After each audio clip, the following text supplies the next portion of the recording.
Harper Audio presents Manifest Your Destiny, written and read by Wayne Dyer.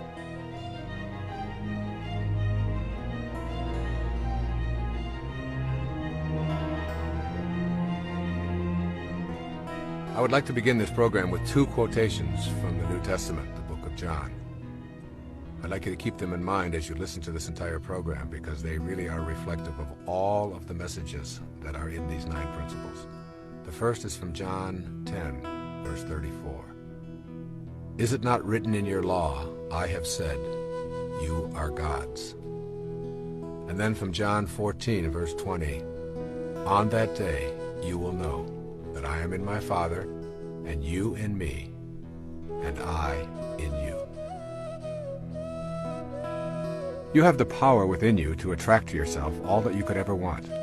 This is the central theme of Manifest Your Destiny, which is unlike any book or program that I have ever previously produced. I have chosen to write and talk about manifesting because I've been drawn to it, rather than because it is the next logical step in the progression of books and programs that I have produced over the past 2 decades.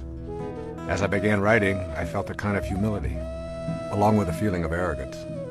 These feelings created questions such as, who am I to write about this capacity to manifest? Isn't this territory reserved for divine beings? What gives me the authority to tell others about an ability that is unique to the gods? These questions swirled around inside of me, and I was motivated by more self-doubt than I like to acknowledge.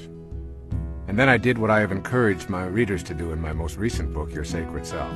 I banished all my doubts, and I began listening to the inner voices that kept telling me I would receive the guidance I needed, and that I would not be alone in this project. In other words, I surrendered and went deep within in my meditations and allowed myself to release all fear and doubt and simply to trust.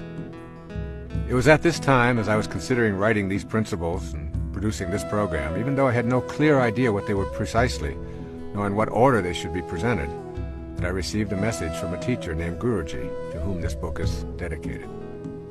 Sri Guruji instructed me to listen to a tape on the power of manifesting and to practice in my own life what I was being taught, and then to present this manifesting technique to the world. I began to practice the manifestation principles in my daily meditations, just as they are presented in this book and in this program. I experienced astonishing results almost immediately. A few months later, I produced a compact disc and a cassette tape titled Meditations for Manifesting, and thousands of people began to use these principles and practice the manifesting meditation techniques. The results have been mind-shattering. I've heard stories of manifesting job promotions, having a baby, which was supposedly an impossibility, selling a home that had been on the market for years without potential buyers, and other stories of prosperity and healing that border on being miracles. I know that these principles work. Their miraculous power is not based on a belief, it is a knowing. I know that we have a divine power that has gone untapped primarily because of our conditioning. I know that you can begin to manifest for yourself virtually anything that you're capable of conceiving if you practice these 9 principles studiously.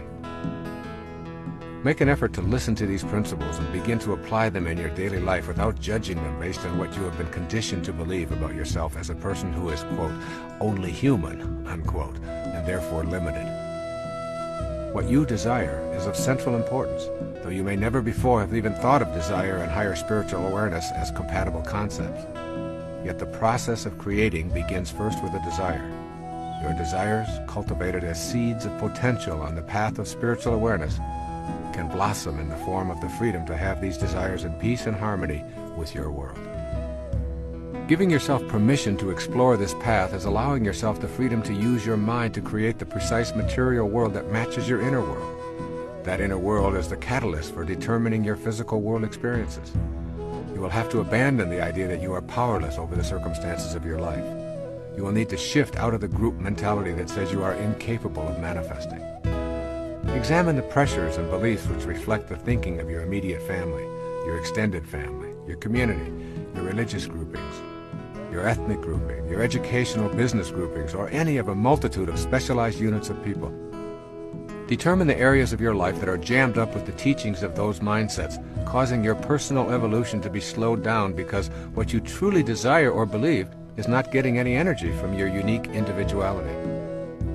As you unplug your circuits from those external forces, you will see the speed of your evolvement increase drastically. If you hear a voice behind your eyeballs that says, "Move forward," You no longer wait for everyone else to make a move forward before you take your first step. When you cultivate the inner conviction to manifest from the world of the unseen into the material world, you understand that there is a universal God force that is in all things in the universe. There's not a separate God for each individual, each plant, each animal, each mineral. They are all one. The same God force that is within you and causes you to think and breathe is simultaneously in everyone and everything else as well. There is no place that it is not.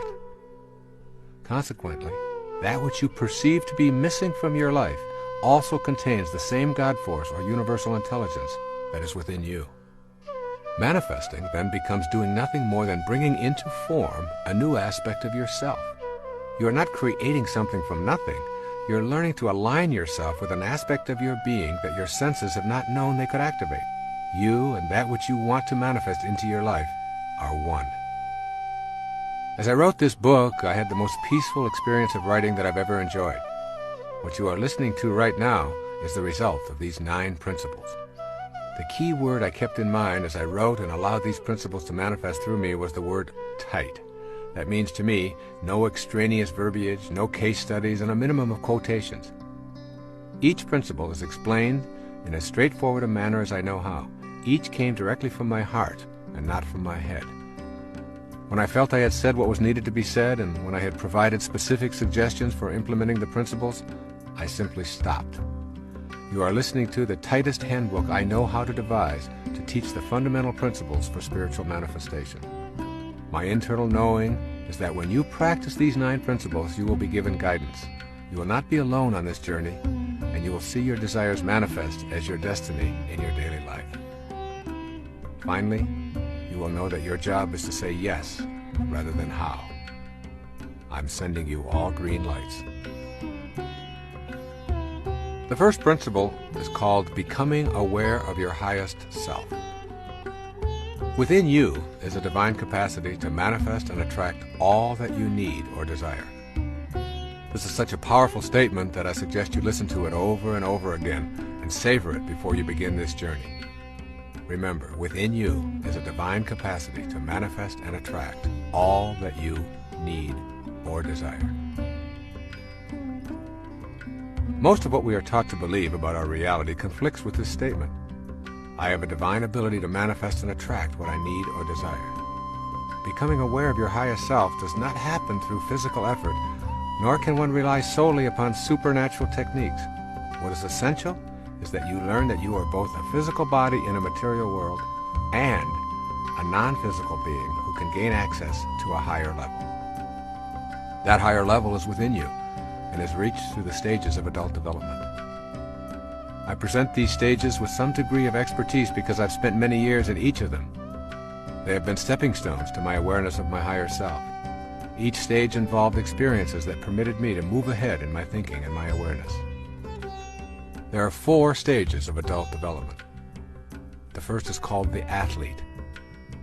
The word athlete is intended as a description of the time in our adult lives when our primary identification is with our physical body and how it functions in our everyday world. This is the time when life seems impossible without a mirror and a steady stream of approval to make us feel secure. The stage of the athlete is the time in our adult development when we are almost completely identified with our performance, attractiveness, and achievements. Obviously, it is healthy to take good care of your body by treating it kindly and exercising and nourishing it in the best way your circumstances allow. Having pride in your physical appearance and enjoying compliments does not mean you are body fixated.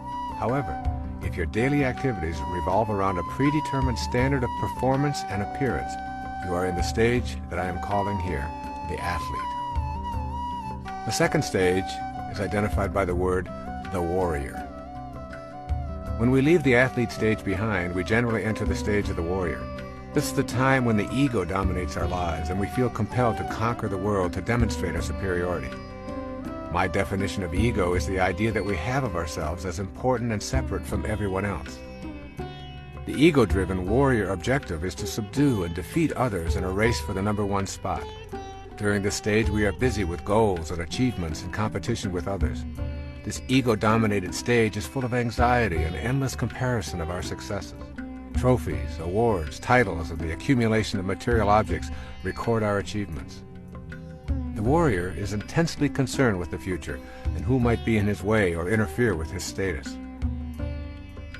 The third stage is identified by the term the statesperson. The statesperson stage of life is the time when we have tamed our ego and shifted our awareness. In this stage, we want to know what is important to the other person. We've begun to know that our primary purpose is to give rather than to get. The statesperson is still an achiever and quite often athletic. However, the inner drive is to serve others. Authentic freedom cannot be experienced until one learns to tame the ego and move out of self-absorption. When you can let go of your own thoughts about yourself and not think of you for a long period of time, that is when you become free. The statesperson stage of adulthood is about service and gratefulness for all that shows up in your life. At this level, you're very close to your highest self. The primary force in your life is no longer the desire to be the most powerful and attractive or to dominate and conquer. You have entered the realm of inner peace. It is always in the service of others, regardless of what you do or what your interests are, that you find the bliss you're seeking. There is one stage even higher than the statesperson, and this can be described by the word, the spirit. When you enter this highest stage of life, regardless of your age or position, you recognize your truest essence, the highest self. When you know your highest self, you're on the way to becoming a co-creator of your entire world, learning to manage the circumstances of your life and participating with assurance in the act of creation. You become literally a manifester. The spirit stage of life is characterized by an awareness that this place called Earth is not your home. You know that you're not an athlete, a warrior, or even a statesperson, but that you are an infinite, limitless, immortal, universal, and eternal energy temporarily residing in a body. You know that nothing dies and that everything is an energy that is constantly changing. This inner infinite energy is not just in you, it is in all things and all people who are alive now and have ever lived. You begin to know this intimately. When you reach this level, you're in the space I think of as being in this world but not of this world. Most people think of the spiritual world as a future occurrence that they will know after death. Most of us have been taught that the highest self is something that you cannot know as long as you're trapped in a body. However, the spirit is now. It is in you in this moment, and the energy is not something that you will ultimately come to know, but is what you are here and now. The unseen energy that was once in Shakespeare or Picasso or Galileo or any human form is also available to all of us. That is because the spirit energy does not die, it simply changes form. It can't die because it has no boundaries, no beginnings, no ends, no physical characteristic that we call form. That energy is within you. Gaining the awareness that you have a higher self that is universal and eternal will lead you to gaining access to the world more freely and to participating in the act of creation or manifesting your heart's desire. There is something called the seen and the unseen. Consider for a moment the world of form that you see around you, including your body. Who is that invisible I inside all of the tubes and bones and arteries and skin that are your physical form? To know yourself authentically, you must understand that everything that you notice around you was and is caused by something in the world of the unseen. That something is the world of the spirit. When you look at a giant oak tree, ask yourself what caused that tree to become what it is. It started from a tiny acorn. Your logical, rational mind says that there must be something resembling treeness within that acorn. But when you open the acorn, you find nothing resembling a tree. All you find is a mass of brown stuff. If you further examine the brown stuff, you will discover distinctly acornish molecules, then atoms and electrons, then subatomic particles, until finally you find that there are no particles, only waves of energy that mysteriously come and go. Your conclusion will be that the acorn and the tree itself have a creator that is unseen, immeasurable, and called by those of us who need to classify such things the spirit or soul. This unseen world that is the source of the world of the seen is also the cause of you. In the beginning is energy, energy that has no dimensions, energy that is not in the visible world. This is our original self. It is potentiality, not an object, a future pull, if you will. It is this world of the unseen that I would like you to consider as you listen to these words. Look around you now at the world of form. Then look within and realize that the world began in the unseen dimension. Then make the big leap to the awareness that you are both of these worlds simultaneously. You are not separate from the world of the unseen, any more than you could be separate from the world of the seen. You are a combination of both at all moments of your life. The problem that faces most of us in becoming manifestors and learning to manage the circumstances of our lives is that we have forfeited our ability to oscillate between the world of form and that unseen world. Have you been taught that the Creator is something outside yourself? If so, your inner world, the world of the unseen, is full of notions that prohibit you from participating in the creative process. When you overcome these notions, your unseen self will be your ticket to creation in your life. What you want to practice here really is transcending your conditioning. Whether you like it or not, all of us have been conditioned to think and act in ways that have become automatic. We need to figure out how to get past this conditioning if we want to gain access to our highest self. You can be sure the ego will not take well to this kind of an effort. Asking the ego to help diminish its own significance so that you might have access to your higher self is akin to attempting to stand on your own shoulders. Ego is as unable to move aside in deference to spirit as is your eye able to see itself, or the tip of your tongue able to touch the tip of your tongue. Your task thus becomes a quagmire of paradoxes. If you rely upon your ego to get past the influences of the ego, it will only strengthen its hold on you. You must figure out how to emancipate consciousness from the limitations of your mind and your body. In the ego state, you generally experience yourself as a separate entity. To move past this conditioning, you want to begin to see yourself as humanity rather than as a separate form in a body. Very simply put, if you feel that you are disconnected from the rest of humanity and truly a separate entity needing to prove yourself and compete with others, you will be unable to manifest your heart's desire. If you are able to see yourself as a part of what you desire, you will have transcended the conditioning of your ego and of all the other egos who have contributed to this process in your life. Here are a few of the conditioned thoughts that keep your ego in charge of your life and prevent you from materializing what you desire and what desires you. The first is called, I am not in charge of my life. That force is outside me. You can change this perception. Turn your attention away from the ego-dominated thoughts about the circumstances of your life to the present moment. By consciously noticing your breath, the sounds, textures, smells, and scenes that the life force is experiencing through you. A second conditioned thought says, people cannot manifest. It is all a function of the cosmic throw of the dice. It's all just luck. Well, blaming luck or some external invisible force that controls the universe is a habit of conditioning that leads to disempowerment and ultimately to defeat. You are the universe. It is not something outside you. You are that force which is in everything, even the things that have previously failed to show up in your life. Remember, as you think, so shall you be. If you think you can't, you're right. And that is precisely what you will see showing up in your life. A third conditioned response, or thought. I have tried before and it's never worked for me. Here the conditioned response is believing that once having tried and failed, further efforts will yield the same results. Let go of your obsession with the past and with trying, and instead remain relaxed and casual in the moment. Your past is an illusion. It is the trail that is left behind you, and a trail behind you cannot drive you today, regardless of what you choose to believe. All you have is now, and you have never tried anything. A fourth conditioned thought. Only highly evolved beings can manifest. Here again, this is the ego saying that you are separate and distinct from your spiritual teachers and others who live at the highest levels.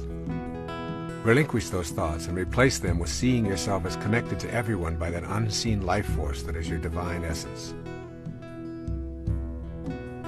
The first spiritual principle directs you to overcome your conditioning. It requires you to adopt a new attitude about yourself, and then to put this attitude into daily practice. I am encouraging you to know the highest self rather than read about it, to know it in the deepest reaches of your being, and then to never doubt it again. I encourage you to follow these suggestions for developing the first principle as a permanent part of your total awareness. The first suggestion. Think of this definition of enlightenment: to be immersed in and surrounded by peace. Your highest self only wants you to be at peace. It does not judge, it doesn't compare or demand that you defeat anyone or be better than anyone. You know your highest self by listening to the voice that only wants you to be at peace. That's what enlightenment is. A second suggestion. Go beyond the restrictions of the physical plane. The purpose of the highest self is to assist you in this effort. You do this by creating an inner sanctuary that is yours and yours alone. Go to the silent inner retreat as often as you can and let go of all attachments to the external world of the ego. As you go to this sanctuary, a light will be born within you that you will come to know and respect. This light is your connection to the energy of manifestation. Here's a third suggestion. Refuse to defend yourself to anyone or anything on the earth plane. This is the challenge of the highest self. Use your inner light for your alignment and allow those who disagree with that perspective to have their own points of view. You are at peace. You never explain, and you refuse to flaunt your energy. You know, and that is enough for you. And here's a fourth and final suggestion. Surrender and trust in the wisdom that created you. This trust is your corner of freedom, and it will always be yours. Your highest self is not just an idea that sounds lofty and spiritual. It is a way of being. It is the very first principle that you must come to understand and embrace as you move toward attracting to you that which you want and need for this parenthesis in eternity that you know as your life. The second principle is called trusting yourself, is trusting the wisdom that created you. Learning to trust may be difficult in the beginning. It will be an exercise in futility if you rely upon your mind to create trust. The mind attempts to come up with intellectual answers by using proofs, logic, and theoretical reasoning. In contrast, the method of the heart, focused on spiritual understanding, is an intuitive recognition of the value of love. The heart trusts the inner wisdom that it feels and spontaneously knows, whereas the mind demands scientific evidence before it will trust. When the mind seeks corroboration through specific proofs as an aid to spiritual understanding, it is encroaching into an area far more suited to the heart. For this reason, it is necessary to trust what the heart knows. Without total trust, it is impossible to know the miracles of the higher self and become a manifester. This means cultivating a harmony between mind and heart, and for most of us this means terminating the intellect's domination. It is with this surrendering process that trust begins to flourish, replacing doubt. Here are two theories describing our place in nature. I think you will agree that the first theory illuminates why mistrust of ourselves and our divine abilities is so deeply rooted. The first theory is called nature as a mechanism. In this mechanistic view of nature, everything is an artifact made by a boss who has many different names. In the Western view, the boss is called God. This God is often depicted as a white-bearded male who roams around the sky creating the natural world. The world is a construct and God the constructor. This biblical God is paternal, authoritarian, beneficent, and, in many ways, tyrannical. He keeps track of all things and knows precisely what everyone does and when his laws are being broken. One of the operatives of this theory of nature is the idea of punishment for one's sins. This God-Father or Godfather holds us accountable for transgressions.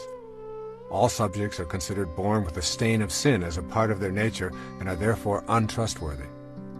This makes many people feel estranged. Once convinced that you are untrustworthy and basically a sinner, you're quite lost. You cannot even maintain trust in God because of the basic mistrust of yourself, and not trusting in that God may be breaking one of his own laws. It's a no-win situation. This theory of nature is absolutely incompatible with the second principle of manifesting.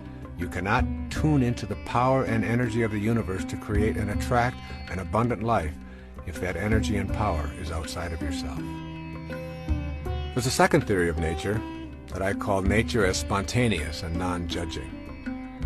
In this spontaneous view, God is universal intelligence flowing through everything. Nature is an unforced unfolding of life forms, and there is no boss. Rather than learning to manage and control the natural world, the impulse is to trust it. Human beings are an aspect of this God and are therefore carriers of divinity. Generally, in this theory, human beings are considered the highest level of life form. Trusting this most evolved natural human includes trusting the paradox of behavior described as good and bad, selfish and unselfish, or greedy and generous, in the same manner as we respect other life forms by trusting their processes.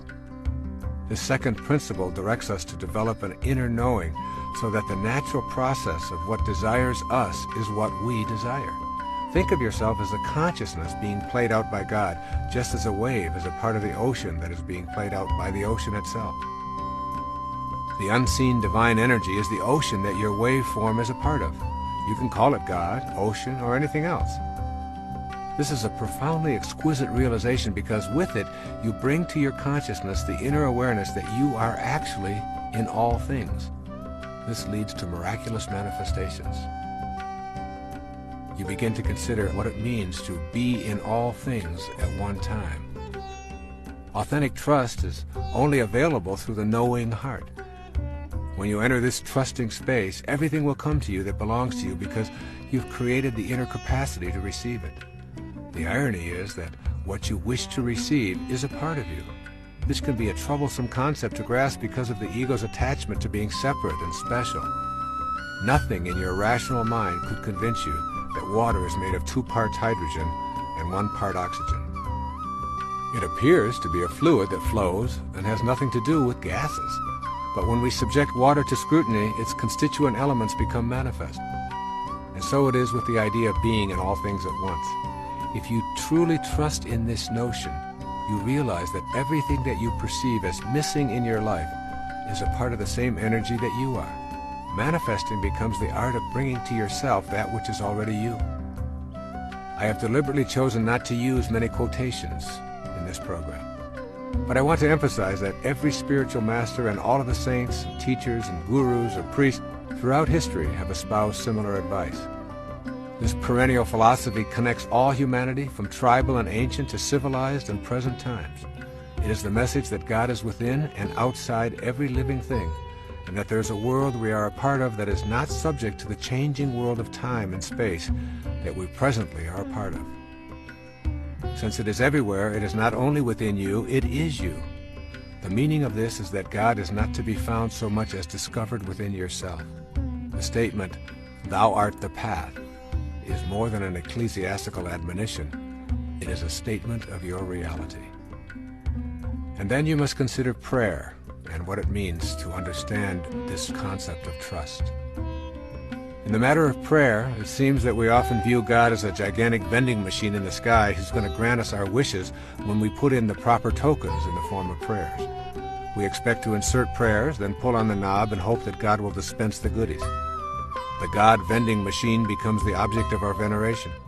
We tell the machine how good it is and how much we worship it and expect it to be good to us in return. The basic premise here is that God is outside us, and therefore what we need and want is also outside of us. If we believe that we are separate from God, the vending machine approach to prayer reinforces and deepens that belief. I prefer to promote the idea of prayer in its essence as a communion with God. What we seek in prayer is the experience of coexisting with God. Prayer is our communication of readiness for the desires of this sacred energy to manifest through our human form. Therefore, the true experience of God does not change or alter God, but it changes us. It heals our sense of separation. If we are not changed by prayer, we have denied ourselves the opportunity to know the wisdom that created us. The search for happiness outside ourselves rekindles the idea that we are not whole and relegates prayer to the status of a plea to a boss God. We are then asking for favors rather than seeking a manifestation of our invisible, inspired self. Prayer at the spiritual level I'm talking about is not asking for something any more than the attempt to become a manifester is asking for something to show up in your life. What I call authentic prayer is inviting divine desire to express itself through myself. It expresses my experience of oneness with the divine energy. This may sound like a radical or even blasphemous notion, but is the source of all spiritual traditions. Here's a few examples. In Christianity, they say the kingdom of heaven is within you. In Islam, they say those who know themselves know their God. In Buddhism, they say, look within, you are the Buddha. In Vedanta, they say, Atman, or individual consciousness, and Brahman, universal consciousness, are one. Yoga says God dwells within you as you. Confucianism, heaven, earth, and human are of one body. And in the Upanishads, the ancient texts of the Hindus, by understanding the self, all this universe is known. Overcoming your conditioning in this area is crucially important.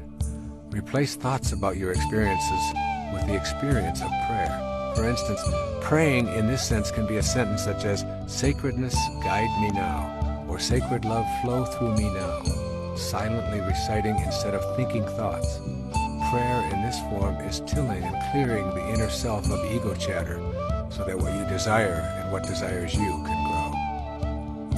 My own personal practice of prayer is participating in a communion with God, wherein I see God within me and ask for the strength and the inner awareness to handle whatever confronts me.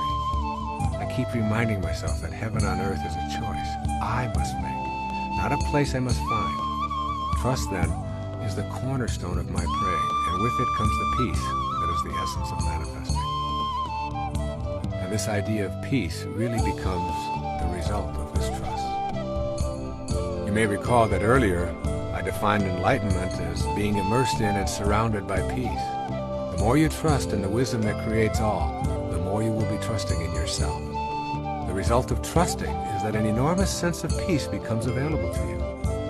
As this awareness grows, you will discover that you are a more peaceful person, and consequently, that enlightenment becomes the way of your life.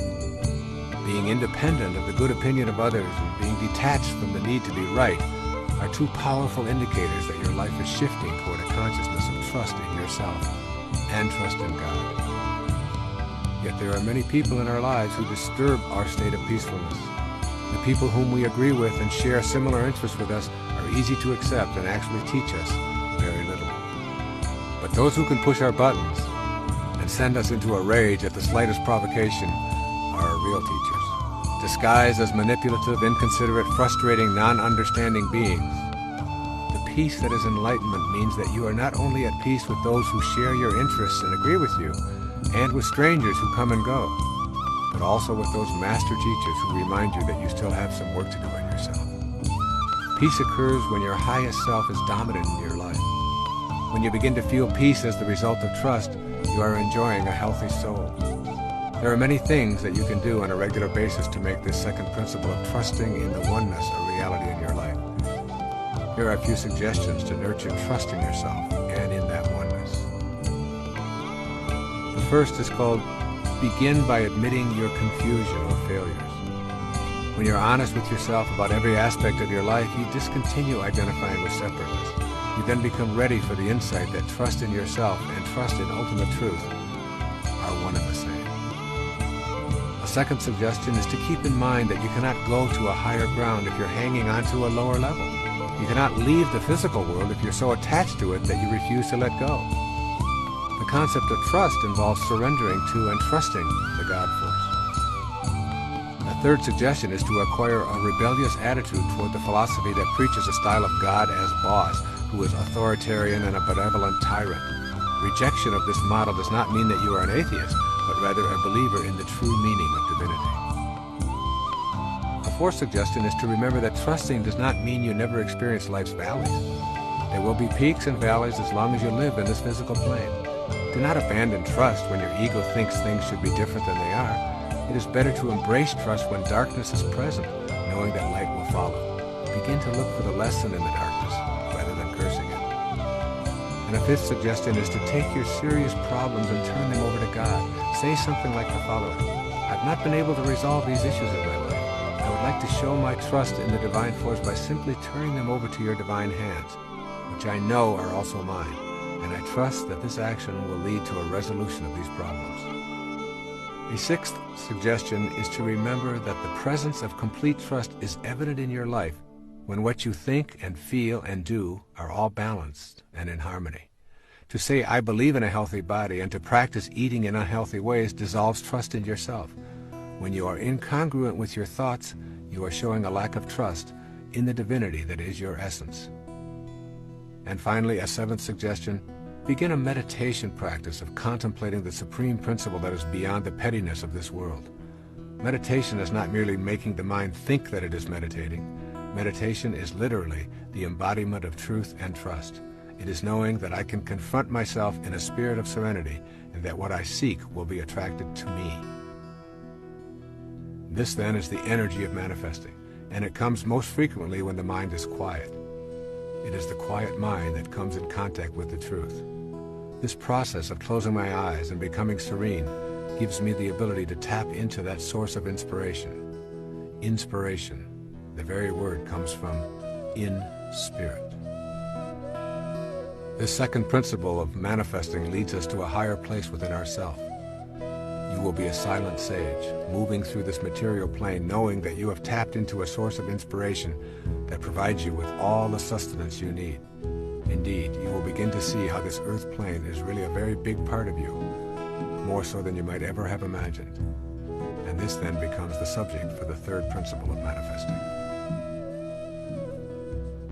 This third principle of manifesting is called, you are not an organism in an environment. You are an environed organism. One of the reasons the idea of being able to manifest is so foreign to most of us is because we have been brought up to believe that as individuals, we are separate from our environment. We think it is our role to dominate it. Armed with this kind of logic, we are diminished in our ability to sense our connection to the environment. This third principle of manifesting begins with the understanding that it is absolutely impossible to describe ourselves as separate from our environment. I am coining a new word for the purpose of articulating this principle.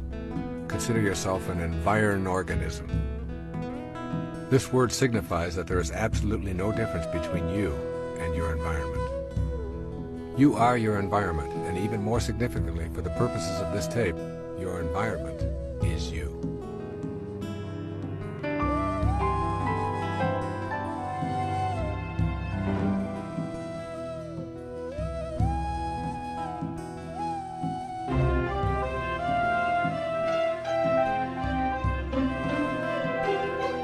Think about your own nature as an environed organism. Try thinking of the external world, your environment, as your extended body. That is, you are not separate from the external world. In this concept, it is impossible to describe yourself without including your surroundings. In fact, it is not even possible to see or hear yourself as a separate entity apart from your environment. For example, describe yourself walking, just you walking. There cannot be walking without also describing what it is you are walking upon. Without the floor or the ground, there would only be your legs moving back and forth, and of course that's not walking. Your experience of walking also includes the air you are breathing, the gravity that keeps you from floating off into space, the pebbles or carpet or sand or cement that you walk upon. And I invite you to shift your awareness away from yourself as an organism in the environment to yourself as an extension of your environment, always inseparable from it.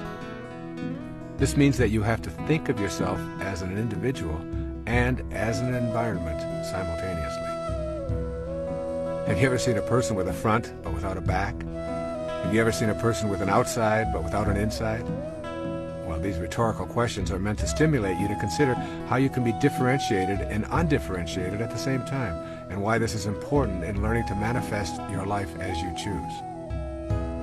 The nature of the physical world is essentially that of waves.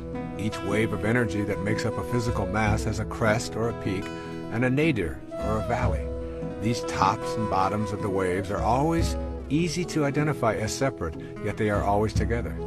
You can never ever get a bucket full of peaks and observe them independent of their corresponding valleys. This is the fundamental feature of nature. Your front always has a back, your inside always has an outside. And now you must extend this understanding outward as well. You are distinct, just like the tops of the waves that make up your natural physical self, but you are irrevocably connected to the outer world, just as that bottom of the wave always has a top. When you begin to see this simple truth, mystical experiences of manifesting also open up to you as a genuine possibility. You see, you're either pushing nature around, or you're seeing it as yourself, one or the other. When we think of ourselves as distinct from our environment, we take on a posture of exercising control over it. We destroy forests and swamps and mountains and rivers and wildlife or anything else that obstructs profit and convenience over something we call advancing civilization. We defend these activities without understanding that we are also destroying ourselves. As we have seen, we cannot be described independent of our environment any more than our outside can be described without our inside. When we can respect that which appears to be external to us, we will build to live in harmony with, rather than in control over, our environment. In our personal lives, recognizing nature as ourselves opens up an entirely new world of manifestation. Your new faith will no longer permit you to see anything as separate. The separateness will always be there, just as the peak of the wave is separate from the trough. But they remain inseparable, even while separate. You will have fused the dichotomy that prevents you from putting this connective energy to work. You will begin to view yourself as an organic part of this world, rather than as a separate entity in this world. And then you'll see yourself as an organic part of this world. There's a popular belief that we come into this world. Thus, we are continuously embracing the idea that who we are and where we come from are two different worlds. The essence of the third spiritual principle for manifesting your destiny is that there is no separation, and rather than coming into this world as a construction project, you actually grow out of it. You are a result of what the universe is doing on a conscious level, just as a wave is what the ocean is doing, and a plum is what the plum tree is doing. The intelligence that is you, unseen as it may be, is you in every stage of your creation and life experience, and it is also the same in every other person, as well as in all things in our physical world. Notice that everyone breathes the same air, walks on the same ground, and thinks as an organism just like you. You are indeed connected to all of these beings. It is not an accident that someone living in a distant country with different outward physical characteristics and a separate language could die and donate their liver or kidney or cornea to you, and it would accommodate the life force flowing in you. A profoundly important Native American saying is, "No tree has branches so foolish as to fight among themselves." Imagine the result of such behavior by the tree. The tree and all of its parts would die from such an absurdity. Yet that is precisely what we do when we see ourselves as divided from all of the other people who are being peopled from the same divine intelligence. When you know that you grow out of this world just as an apple does from an apple tree, then you identify with the spiritual essence. It is in identification with this inner essence that you make your connection to everything else. And it is with this connection that you begin to attract your desires to your physical world. I want you to gain a clear sense of how you are actually growing out of this world. You are not a momentary flash of embodied consciousness between two eternal blacknesses. You are an essence that is eternally growing in this world, a world in which the spirit and the manifestation of that spirit appear to be different to the senses, and indeed they are, but they are also connected. This awareness is crucial as you proceed along the manifesting path. That power is in you, but it's not yours alone. The power and the magic of this world cannot be reserved for the exclusive use of anyone, including you. It is available at all times. However, it does not belong to anyone. What you are doing as an environed organism is making contact with an energy that is beyond the dualism of the earth plane, and yet is connected to it at the same time, separate but distinct. You are a holistic being with both non-dualistic energy and the energy of the physical plane at your disposal. As a holistic being, you shatter the illusion of your separateness and reveal your connection to everything. This empowers you in a way that the ego-driven self could never contemplate. One of the ways to understand this is to see yourself as a hologram. A hologram is a three-dimensional photographic image obtained with laser beams. The unique thing about a hologram is that one small segment contains the entire picture. When one tiny piece of the hologram is broken off and projected, it shows an image of the entire object. The hologram is a perfect representation for you as an environed organism. Your environment includes everyone alive and dead, and you can draw their energy to you because, from a hologrammatic viewpoint, they are you. You are one little physical image that reflects all of humanity when projected spiritually upon the cosmic screen.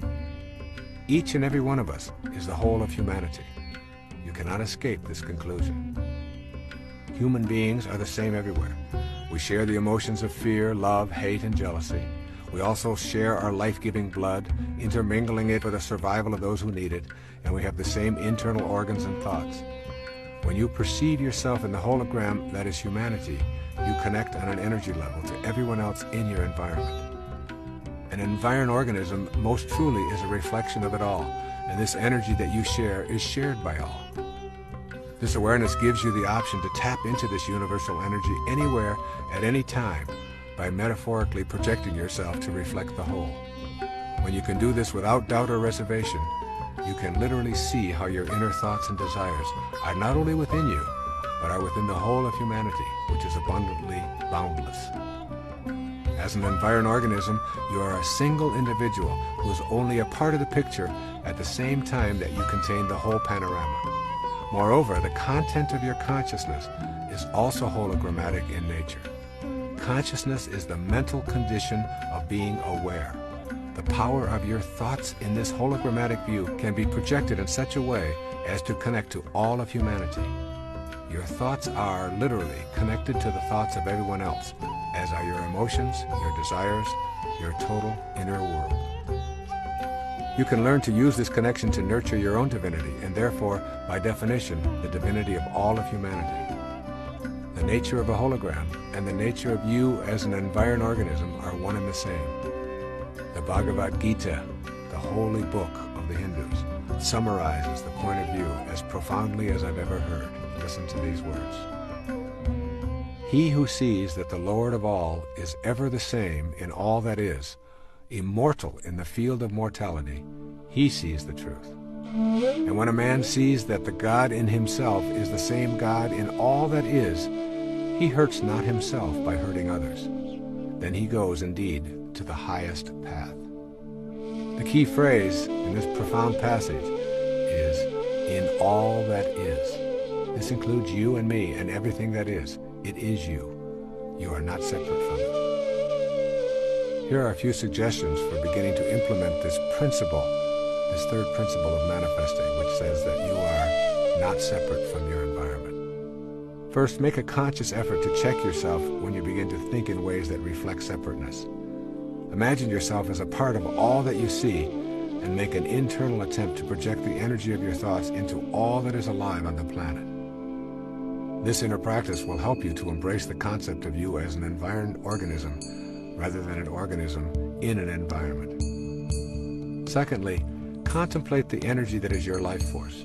Forget about your body and your thoughts and focus attention on your energy, which is also known as chi or prana. See if you can sense it objectively, and also try to do the same thing with the energy of someone close to you. Watch that person and forget about their body. Center your attention on the idea that you share the same energy, and so you are the same person at that energy level. Thirdly, trust in the wisdom of your feelings. If you feel it, it is true for you. When you trust your feelings, you trust the energy that is the life force of the universe. And fourth, practice being gentle, respectful, and loving toward the life force in all things. In other words, behave as if the God in all life really mattered. The energy of love is sent out into the universe and connects with the same loving essence that is in all things.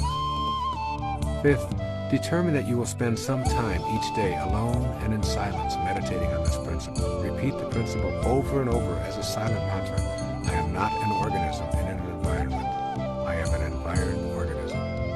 By repeating these words to yourself, you will eventually begin to project this reality outward. And sixth, make the spaces of your life as sacred as possible. In your living space, bless all that surrounds you, and fill your space with the life that plants, flowers, and animals bring. Spend time contemplating your living space as a holy place. The more you bring your environment alive with sacred thoughts and feelings, the more you will feel spiritually connected. The Sufi poet Rumi, almost a millennium ago, wrote a poem that reflects this consciousness. I'd like to share it here with you. It's called The Seed Market. He says, can you find another market like this where with one rose you can buy hundreds of rose gardens? Where for one seed you get a whole wilderness? For one weak breath, the divine wind? You've been fearful of being absorbed in the ground or drawn up by the air. Now your water bead lets go and drops into the ocean where it came from. It no longer has the form it had, but it's still water. The essence is the same. This giving up is not a repenting, it's a deep honoring of yourself. When the ocean comes to you as a lover, marry at once, quickly for God's sake. Don't postpone it. Existence has no better gift. No amount of searching will find this. A perfect falcon, for no reason, has landed on your shoulder and become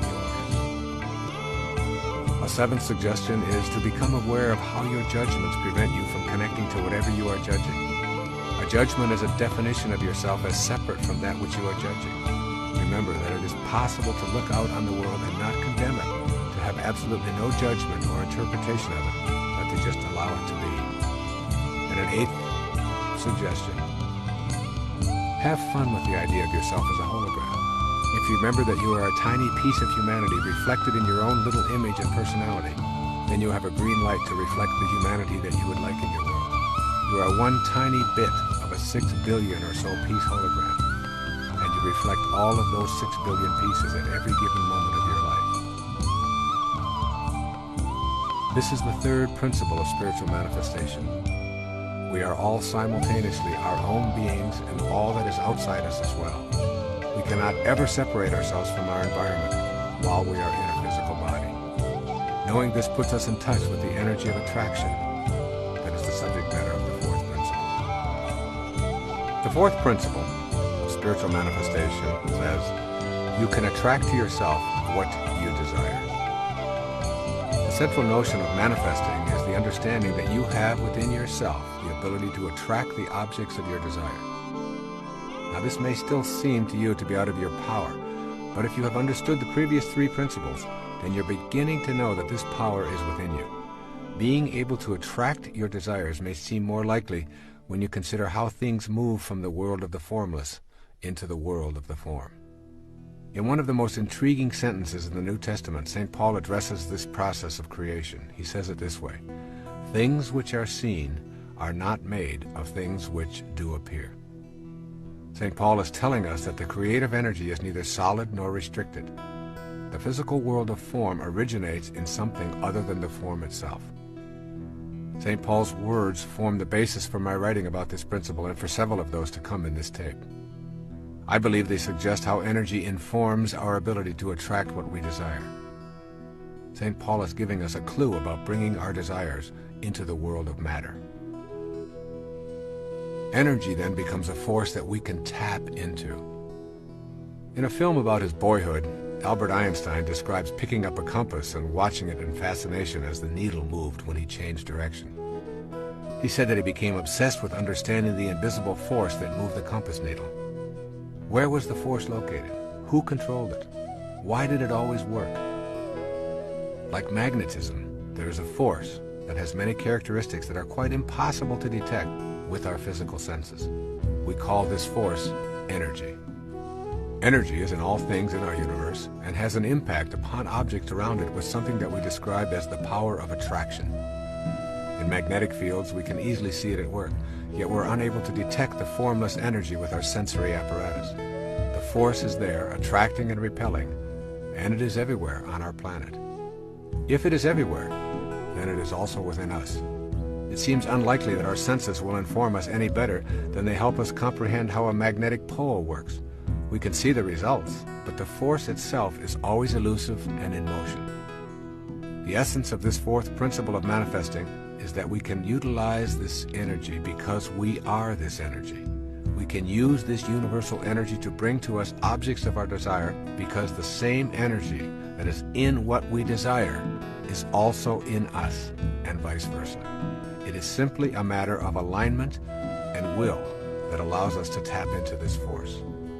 Bringing things into the physical world is a process that we call creation. What we create involves the use of the same power that is in all that is created. It is only a matter of degree. There's absolutely no difference in the power that brings something from the world of waves into the world of particles and the power that brings your thoughts or mental pictures into form. I encourage you to listen to this again and again and commit it to memory. The world of spirit from which all matter derives and the world of matter comprise one harmonious whole. They are separate but always together, just like the peak of the wave and its base, separate but forming an inseparable whole. Think of manifesting as nothing more than transforming waves of possibility into particles of reality. The The transforming process requires energy. This energy is invisible, but is always in everything, including us. Your mental pictures are related to this power of attraction. There is a power within you that allows you to form a thought or a picture. This mental picturing power is the energy of attraction that is in all creative processes. It is different in degree, but nevertheless identical with the power of attraction. This power is the very substance of life. You can't see, touch, or hear this power, but it is within you. In using this power, you are not in any way attempting to change or interfere with the laws of nature. You are fulfilling the laws. This undifferentiated power is the basis for the mysterious attraction that draws your desires to you. Think of yourself as a way that God has of particularizing. Then see your ability to formulate mental pictures as the divine creative power energizing through you. Can you see that the same creative energy that particularizes as yourself is what you use to manifest your desires? This power thrives on happiness, love, joy, contentment, and peace. The more blissful and loving you are, the more the divine spirit particularizes within you and the more godlike you become. It is through your thoughts, or how you use your power to create a thought, that all creative energy is attracted to you. If your mental pictures are of being surrounded by things and conditions that you desire, and they are rooted in joy and faith, your creative thoughts will attract these surroundings and conditions into your life. The power to even have a thought is a divine power. With this recognition of its sacredness, you form a vision or a mental picture. Finally, you hold it lovingly in place with the inner knowledge that the God force that brought everything in the universe into existence also created you. The form that this energy will take will be controlled and directed by your will or your mental picturing. It is waiting to take any direction you decide. There is a practice of mental picturing that you can master. The most important thing to remember as you practice mental picturing for the purposes of manifesting your desires is that humans never create anything. Our function is not to create, but to attract, combine, and distribute what already exists. Creations are really new combinations of already existing materials. There is one indispensable condition for the manifestation of your mental picture into the visible and concrete world: the necessity of picturing the fulfillment of your desire as if it is already accomplished on the spiritual plane. That's right. You must know within yourself that on the invisible level of your being, what you desire is already in place. You impress upon the universal mind the object of your desire, and you calmly and knowingly proceed to act upon that picture, allowing the greater intelligence and your own, which is a part of that greater intelligence, to work through you to produce the results. You abandon all fear and return to the affairs of your life, assured that the necessary conditions will soon come into view or are already there. The key is to repeat the mental pictures until the truth of what you are affirming resonates within you without an ounce of doubt. And there will be times when it appears that it isn't working. If your picture doesn't manifest in the time span that you've designated, relax and retreat to your knowing that it is already in place in the spiritual realm. Time is simply not a recognizing feature of the all-creating wisdom. However, you will find it impossible to manifest if you are visualizing without an authentic will that is sufficiently steady to overcome any contrary idea or lack of faith in your own divine connection to God. And here we must talk about the value of secrecy. When we speak to others about our efforts to manifest, our power is weakened. In general, when we describe these activities, it is because the ego has entered the picture. This kind of approach considerably dissipates our power of attraction. Maintain privacy concerning your own unique powers to attract to you what you desire. In order to tap into the extraordinary energy and use it in the co-creation process, it must remain yours and yours alone. The moment you discuss it with anyone who is alive today is the moment it diminishes. The higher energy, which is infinite, must create its own vehicle for manifesting, and it does so in the privacy of those vehicles. We are talking here about a vital force, a God force. Let's look at the nature of this vital force. It's difficult to comprehend a force that we cannot see, or touch, or hear, or smell, and still know that it exists. It is similar to electricity. You plug in your appliance and you cannot see, touch, smell, or hear anything happening, but your electric hairdryer responds when you press the on switch. This is a good way to think of the vital force that is the all-creating God force as well. It is invisible, electrical in nature, always flowing, and always attracted to that which plugs into its source. A second characteristic of the life force energy is that it is always expanding, and it is unlimited in supply. The nature of the universe is abundance. It goes on beyond our concepts of beginnings and endings and boundaries. When we think we have it categorized and locked into a time-space boundary, it expands beyond our awareness, almost as if it must move further away from observation. You are an aspect of that force, and therefore you, too, are flowing, ever-expanding, and unlimited. It is your nature to be able to attract, to expand, to be unlimited. This force is in you, and this force is outside you. This force is you.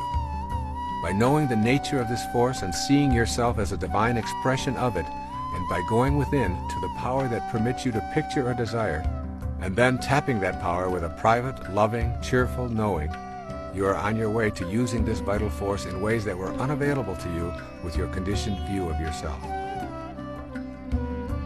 Let's look at some ideas for putting this principle into work in your life. When first arising in the morning, take a few moments to be alone and ask yourself, how did the conditions of my life that I would like to change first come about? How can I facilitate making conscious contact with my unlimited, invisible source of energy? You'll soon realize that the conditions of your life have been manifested by you, even though you are not conscious of bringing them about.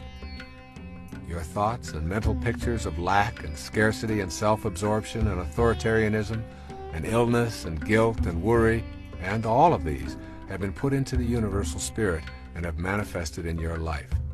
You can hasten your conscious contact by radiating a totally new kind of mental picture while applying this fourth principle. And then secondly, explore the possibility that the reason you believe that life is limiting is because you have assumed limitation to be in your life.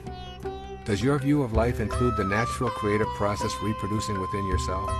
Stay in this place within, and you will know conscious contact with the divine, all-creating intelligence.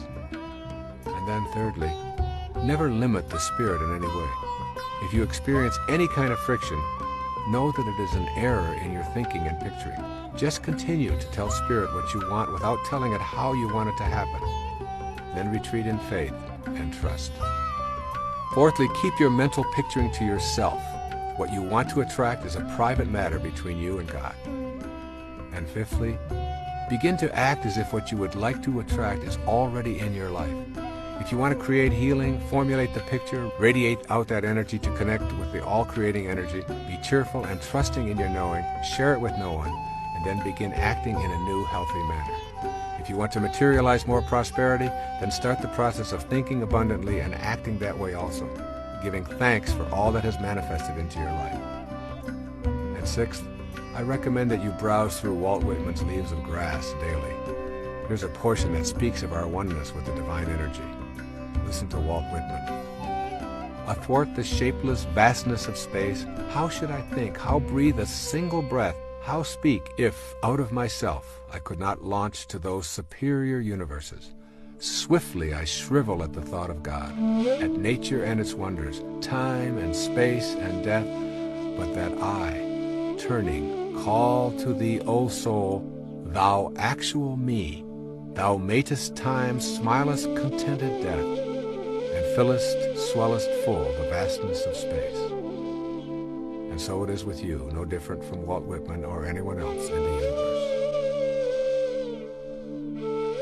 Here's our fifth principle of manifesting: honoring your worthiness to receive.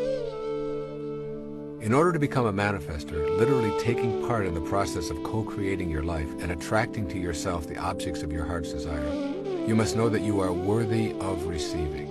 This will mean examining the attitudes that you knowingly and unknowingly hold about your life. Your thoughts, which are the architects of the foundation of your material world, are what you want to examine. You can remind yourself all day long that the same power that brought anything into the physical world also brought you. But if you do not feel worthy, you it will disrupt the natural flow of energy into your life and create a blockage that makes manifestation impossible. The fifth principle reminds you that you are worthy of abundance. If your thoughts are based on an image of unworthiness for any reason at all, you will manifest what those thoughts impart to the universal mind. The energy described in the fourth principle will align with what it is that you radiate. As a man thinks, so is he, are not just empty words. Thinking that abundance is incompatible with spirituality is a myth that influences many of us and is the largest impediment there is to feeling worthy. What do we mean when we use this word selfish? The myth that abundance and spirituality are incompatible is fueled by thoughts that it is selfish and improper to visualize and desire material things. Let's examine this attitude and determine if you have been influenced into believing it to be your truth. Take a look around your world and notice the abundance and endlessness of our universe. It goes on and on, beyond our ability to imagine its vastness. This abundance flows from the same energy that comprises our fundamental essence. It is you. You are it. Material form is how spirit makes itself known to us while we are in form ourselves. Spirit manifests in trees and oceans, and fish, birds, minerals, vegetables, flowers, and you. Matter is not an illusion or something that ought not to be, but it is the necessary means through which spirit differentiates itself on this plane of existence. To feel that it is selfish or non-spiritual to desire and manifest is to divide the world of spirit and the world of matter into polar opposites. When we adopt an attitude of spirit being incompatible with matter, we are denying the spirit that is in matter as its originating energy. We also deny the validity of ourselves as spiritual beings. When we shift to seeing that together they comprise one harmonious whole, we remove the stigma of selfishness. Just as each one of us is one harmonious whole comprised of spirit and matter, so too is the entire universe. The process of life taking form is a mystery. That mystery is governed by a creative energy that is knowable when we genuinely feel worthy of receiving its blessings in form. Abundance is the way of the creative force in the universe. You are entitled to have abundance in your life and to radiate prosperity to all that you encounter in your world. Nothing is gained by making yourself small and insignificant other than to manifest smallness and insignificance into your life. There are some core components of worthiness. Everything you need to master in order to make this fifth principle a working model in your life is available as a mental activity. You do not need to go out into the world and conquer it in any way. It is simply a matter of changing your mind about your basic worthiness to receive all of God's blessings, be they material or otherwise. Here are 5 major perceptions of beings who know they are worthy and deserving of all of God's blessings. The first says, my self-esteem comes from myself. This person's statement of his or her inner perceptions might be something like the following. As a child of God, my worthiness is a given. I am not divided into spirit and body. Rather, I am a part of the all-knowing creation called God itself. Too often, the ideas of other egos are what constitute our impressions of ourselves. We listen to the admonitions of others who have low self-regard and who are attempting to exert influence and power over us. It is beyond the scope of most young children to resist these ideas. But as adults, we can look back at this hypothesis and free ourselves from this absurdity. You must know within that you are part of the light that lighteth every man. You are evidence of the existence of God. And in your own particularized individuality, you have God within you. Therefore, you must be able to say with conviction, God is me, and I am God. It is this truth that will free you from your feelings of unworthiness to attract to yourself all that you desire. Your desires are the very tools that allow you to grow and experience the perfection of the universe. They take you beyond any limitations that you might have embraced and lead you to a higher spiritual awareness. Even the idea of achieving enlightenment and mastery is a desire, and one you must honor. A second statement of those who feel worthy. I accept myself without complaint. A person with this self-perception thinks something like the following. I am willing to face everything about myself without lapsing into self-contempt or repudiating my essential value as a piece of God. Self-acceptance is something that must be unconditionally known within ourselves. To accept oneself is not necessarily to accept every behavior. Rather, it is a refusal to engage in sabotaging acts of self-loathing. If you are in a state of self-rejection, you cannot feel worthy of the munificence of the universe. Your inner energy is centered on what is wrong with yourself and with complaining to yourself and anyone who will listen. Self-acceptance is nothing more than a shift in consciousness. It requires only a change of mind. If your hair is falling out, then you have the choice to mask it, worry about it, or accept it. Acceptance means that you honor your body and the divine intelligence that is at work. And when someone else implies that you have a problem because your hair is falling out, you don't even know how to relate to their observation. Acceptance removes the label of problem. This is not a faked attitude. It is merely removing the ego from your inner assessments, which are centered on the approval of others. With self-acceptance, you are able to honestly say, I am what I am, and I accept it. Once this attitude is firmly in place from a position of self-honesty, your worthiness to receive the gifts of the universe become aligned with that divine power. A third attitude of self-acceptance. I take full responsibility for my life and what it is and is not. To be willing to accept total responsibility for yourself puts you in a position of being worthy of receiving and attracting the objects of your desire. If someone else is responsible for your perceived shortcomings and you are blaming them for these troubles, then you are also saying that in order to manifest your heart's desire, you need to have the permission of those others. This act of abdicating responsibility destroys your ability to empower yourself to higher levels of awareness. I come from the position that there are absolutely no accidents, and that everything that occurs in my life has a lesson attached to it, and that I brought it into my life. Thus, if I'm having a negative thought and at the same moment I bump my head on a cupboard door, I say, what was I thinking at that moment? And I take full responsibility for correcting those negative thoughts and for the bump that reminded me to correct that kind of thinking. This little game serves me in the sense of taking full responsibility for my life and eradicating the inclination to blame other people or circumstances. I trust in this inner knowledge. I rely on seemingly coincidental happenings, and I know that I am responsible for all of it. As this sense of responsibility has grown, I find it impossible to blame anyone for anything in my life.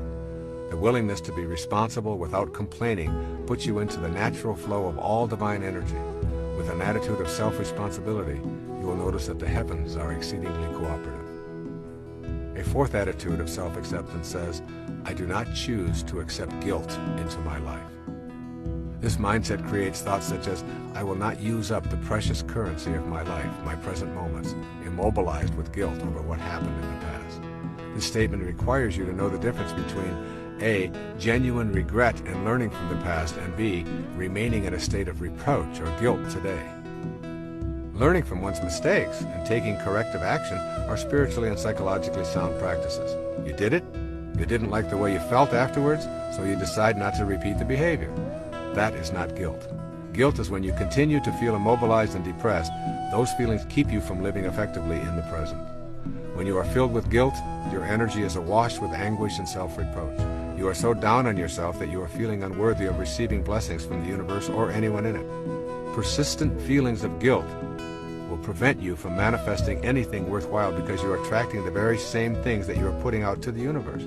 For example, if you are chronically overweight or addicted, your internal sentence of guilt sounds something like this: I'm really going to love myself when I finally am at a normal weight. Or I will truly value myself as a worthwhile human being when I am finally over this addiction once and for all. These internal sentences need to be shifted to, I love myself while I am overweight. I am not this weight in the first place, and I refuse to think of myself in self-degrading terms regardless of the condition of my body. I am love, and I extend this love to all of me. This same kind of inner programming must take place for addictions or anything else that you feel guilty about. By removing the inclination to wallow in self-reproach, we remove the idea that by suffering in the present moment, we will redeem ourselves and can pay for our sins with guilt. Life doesn't work this way. The solution is in loving yourself and in trusting in God that your shortcomings are nothing more than lessons leading you to a new spiritual level. And finally, a fifth assessment of those who have self-acceptance. I understand the importance of having harmony between my thoughts, my feelings, and my behavior. To the extent that you remain incongruent in any of these three areas of thinking, feeling, or behaving, you will impede the process of heightened awareness and the ability to manifest your heart's desire. This is the last of the 5 points that contribute to your feelings of worthiness about receiving God's munificence into your life. It is also the most significant because it defines your level of integrity.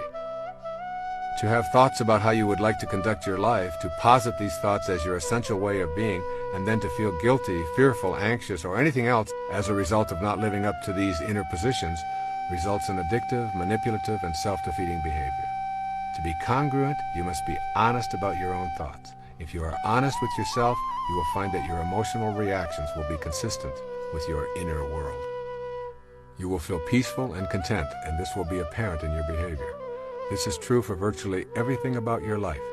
Your thoughts about health, relationships, prosperity, God, work, recreation, whatever.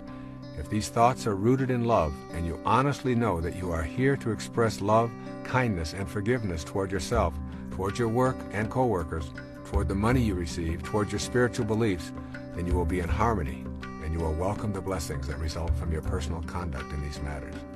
However, if you embrace these thoughts yet fail to act on them in the daily working of your life, you will feel incongruent, and consequently, you will not feel that you are deserving of desires being fulfilled, being eaten up inside in your own private corner of awareness that is not available to anyone else other than God.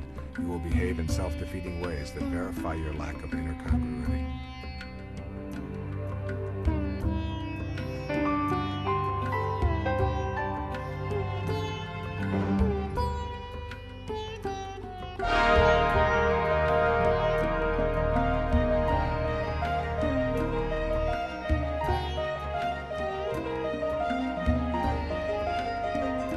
These 5 attitudes provide you with the tools for creating an inner atmosphere of worthiness. They all reflect an ability to live peacefully in the present moment and to discard many of the attitudes of your past that keep you in a constant state of feeling powerless and unworthy of being able to manifest more blessings and happiness into your life. And then it's necessary to begin to look at how you can unbond yourself from your past wounds. The inclination to bond to our wounds rather than move past them traps us in a constant state of feeling unworthy. A person who has experienced traumatic events in life, such as incest or abuse or sexual molestation or the death of loved ones or traumatic illnesses or accidents or family disruptions or drug addictions, can become bonded to them and replay them for attention or pity. Very often the tale of these woes is told with a sort of urgency for the listener to know how horrible the wounding was and still is. The ego uses this energy as a power play in individual and group situations to encourage discussion of one's struggle to survive the wounding. This can keep individuals from advancing spiritually and reinforce the image of themselves as unfortunate. The tendency to bond with the wounds of our lives reminds us of how unworthy we are of receiving anything that we really would like because we remain in a state of suffering. The more these painful stories are recalled and repeated, the more we are guaranteed of not attracting our desires. Notice your body when it is wounded. An open wound actually closes up quite quickly. Just imagine what it would be like if that wound remained open for a long time. It would become infected and ultimately would kill the entire organism. The closing up of a wound and allowing it to heal can work the same way in your inner world of thoughts. When you go backward and continuously relive your pain, including labeling yourself incest survivor, alcoholic, sexual abuse survivor, you do so because of your inner experiences of bitterness. This harvest of bitterness keeps you from feeling worthy. So don't lead with your injuries. Deal with them and ask family and friends to be compassionate while you are grieving or recuperating. Then ask them to kindly remind you when it has taken on the form of a predictable response. The way out of bonding to your wounds is through forgiveness. Forgiveness is the most powerful thing you can do for your physiology and your spirituality. Forgiveness means that you fill yourself with love and you radiate that love outward and refuse to hang on to the venom or hatred that was engendered by the behaviors that caused the wounds in the first place. Forgiveness is a spiritual act of love for yourself, and it sends a message to everyone, including yourself, that you are an object of love, and that is what you are going to impart. Feeling worthy is essential to being able to attract to yourself what you desire. It is simply a matter of common sense. If you don't feel that you deserve something, why would the divine energy that is in all things send it your way? Let's look at a plan for adopting and honoring your worthiness to receive and attract from the divine source. The word inspiration literally means to be infused with spirit. In spirit, if you will. Practice doing what you love and loving what you do each day. This puts you in spirit and literally provides you with the enthusiasm for being a worthy recipient of God's grace. The word enthusiasm comes from the Greek root entheos, to be filled with God. Then make every effort to remove internal habits of pessimism, negativity, judgment, complaints, gossip, cynicism, resentment, and fault-finding from your vocabulary and your inner dialogue.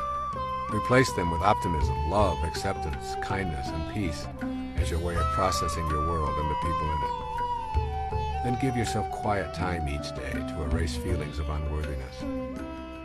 And also read spiritual literature and poetry and listen to soothing classical music whenever possible.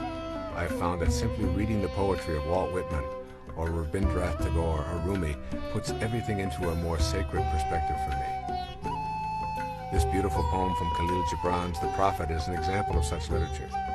Pay particular attention to the words, "Your hearts know in silence the secrets of the days and nights," and "For the soul walks upon all paths." Here's Khalil Gibran on self-knowledge.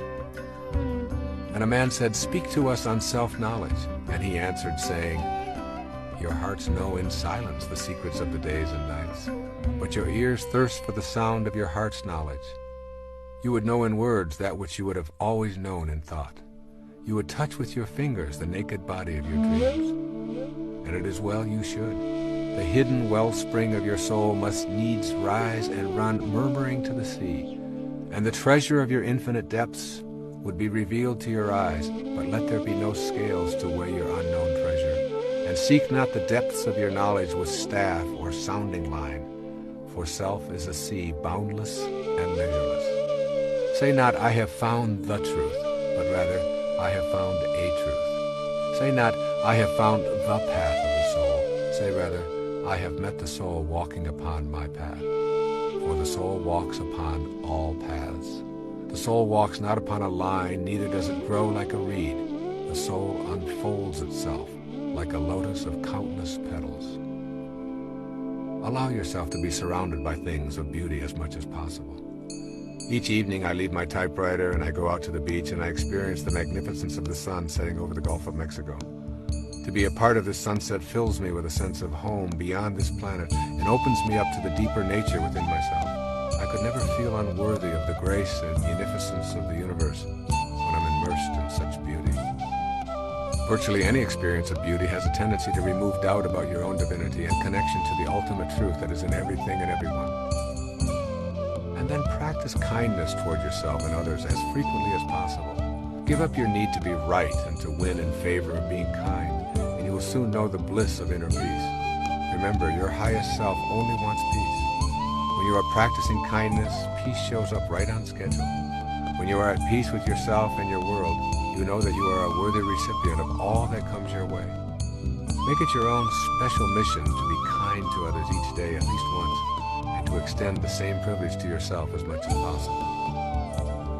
Also, begin to process the universe as a friendly rather than an unfriendly place. Place all of your wounds from the earlier stages of your life into the category lessons for life. Remember, for every act of evil, there are a million acts of kindness. This universe runs on the energy of harmony and balance. Breathe in that energy and breathe out the ideas of your being life's victim. And finally, say it over and over until it registers. I am what I am, and I am worthy of the abundance that is the universe and all that is in it, including me. You are now on a path of knowing you are worthy of attracting and manifesting in your world. You are aware of your highest self. You trust in yourself and the divine wisdom that created you. You know that you are not separate from your environment and that the power to attract is within you. The next principle involves the energy of love and how important it is to know and experience it in all of your being before you begin applying the last three principles of manifestation. Our sixth principle for spiritual manifestation is called connecting to the divine source with unconditional love. There's a wonderful quote from Mirabai. It says this as she talks about herself. Mirabai knows that to find the divine one, the only indispensable is love. There is no greater power in heaven or on earth than pure unconditional love. This is the heart of the sixth principle of manifestation. The nature of the God force, that unseen intelligence in all things, which causes the material world and is the center of both the spiritual and physical plane, is best described as pure unconditional love. It is the glue that holds all things material in place and keeps them from collapsing into uncountable particles. This God force is the oversoul to which we are always connected because we are localized extensions of that force. You may feel infinitely worthy of attracting to yourself material and spiritual prosperity, but if you are not living the way of unconditional love, you are interfering with your ability to manifest in your life. In order to be divinely aligned with the universal infinite energy, you must become unconditional love.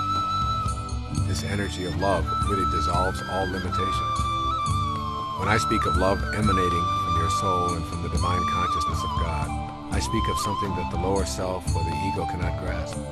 I am not speaking about feeling good toward others, romantic love, showering everyone with affection, or touchy-feely behavior here. This unconditional love is an experience of the harmony of life. It is simply too deep and too profound for our ordinary selves to activate. The energy of unconditional love is the power behind creation. It guides all of our natural laws.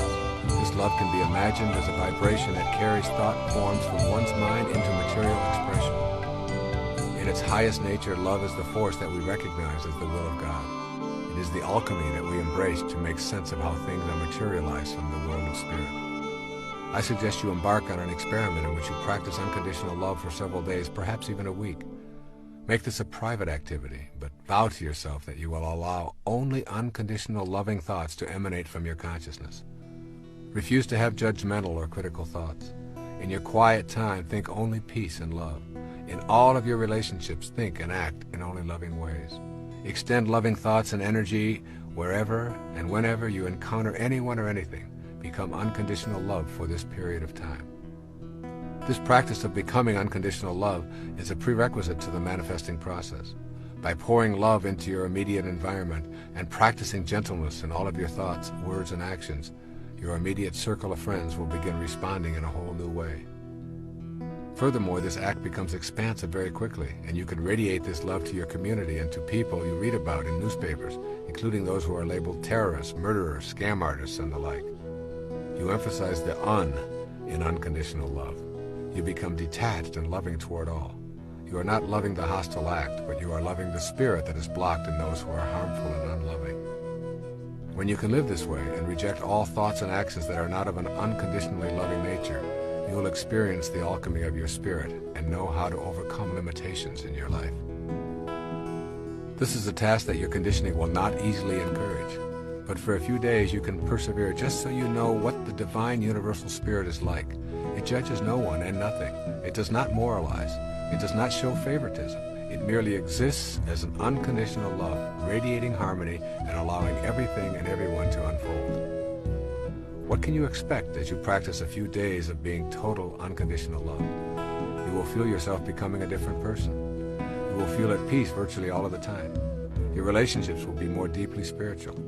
Most significantly, you will begin recognizing the coincidences of your life with greater regularity. Your thought forms of unconditional love will begin to produce what you desire without your even being aware of how it is happening. There's an oft-quoted passage in the New Testament that seems appropriate here. It's Corinthians 13 on love. And now I will show you the most excellent way. If I speak in the tongues of men and of angels but have not love, I am only a resounding gong or a clanging cymbal.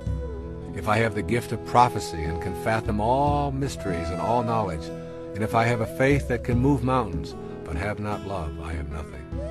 If I give all I possess to the poor and surrender my body to the flames, but have not love, I gain nothing. Love is patient, love is kind. It does not envy, it does not boast, it is not proud, it is not rude, it is not self-seeking, it is not easily angered, it keeps no record of wrong. Love does not delight in evil, but rejoices with the truth. It always protects, always trusts, always hopes, always perseveres. Love never fails, but where there are prophecies, they will cease, and where there are tongues, they will be stilled, and where there is knowledge, it will pass away. For we know in part, and we prophesy in part. But when perfection comes, the imperfect disappears. When I was a child, I talked like a child. I thought like a child. I reasoned like a child. When I became a man, I put childish ways behind me. Now we see but a poor reflection as in a mirror. Then we shall see face to face. Now I know in part, then I shall know fully, even as I am fully known. And now these three remain: faith, hope, and love. Yes, and the greatest of these is love. I'm well aware of the improbability of living an unconditionally loving life in all of our moments. I imagine your ego is protesting that this idea is absurd because you are only human and humans have shortcomings. Nevertheless, I ask you to do this exercise for a few days or a week. You see, I know that it will become habitual when you feel the richness of your life with this new awareness. There's something that is called the process of detached observation. One of the great meditation exercises that I learned many years ago involves imagining lifting yourself out of your body and floating into space so far that you are actually observing the entire planet. If you do this, try to imagine what the Earth is like without you on it. It is a very difficult task for your ego to even contemplate the world without you on it. Next, begin to observe the planet without any judgment, refusing to label anything good or bad, right or wrong. Simply instruct yourself to notice, allow, and send unconditional love. The process of being a detached observer occurs in the silence of your contemplations or meditations. Begin by seeking out time to be quiet and enter this inner place of love. It is in that silence that you will come to truly know the divine energy of unconditional love. It's a difficult thing for our egos to contemplate this concept of oneness.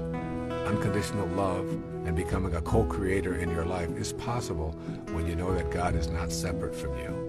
You and God are one and the same. In the New Testament, Jesus says to the multitudes, "I have said, ye are gods." And later, "When a man believes in me, he does not believe in me only, but in the one who sent me. When he looks at me, he sees the one who sent me." What it means to be in a state of oneness is that you know the unconditional love that God has for all of creation is also the unconditional love that can be you if you make that choice. If you place restrictions on that love or withhold it dependent on your judgments and hatreds, then you make it a conditional love and remove yourself from the possibility of co-creating with God. We have unconditional freedom for our thoughts to be what they are. That is how you are loved. That is your gift from the divine creator, expressed through your individuality. Take that freedom away, and you are no longer a human being. You lose your humanity when you lose the unconditional love that allows you to think as you choose. Now suppose that you're able to function in the same unconditionally loving way, simply allowing without judging. You would be experiencing oneness. Your will and God's will would not be in conflict. Use this love for the purpose of creation. Every moment that you create by radiating unconditionally loving thoughts is a reflection of the same love that was responsible for your creation.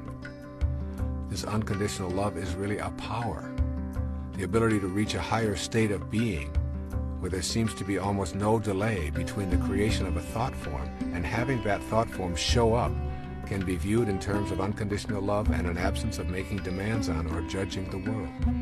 This is a power that I know is possible for each of us when we begin to adopt the basic principles of spiritual manifestation. Most of us simply do not recognize how truly powerful we are by virtue of our own ability to create thoughts, and out of these thoughts attract to ourselves the abundance of the universe.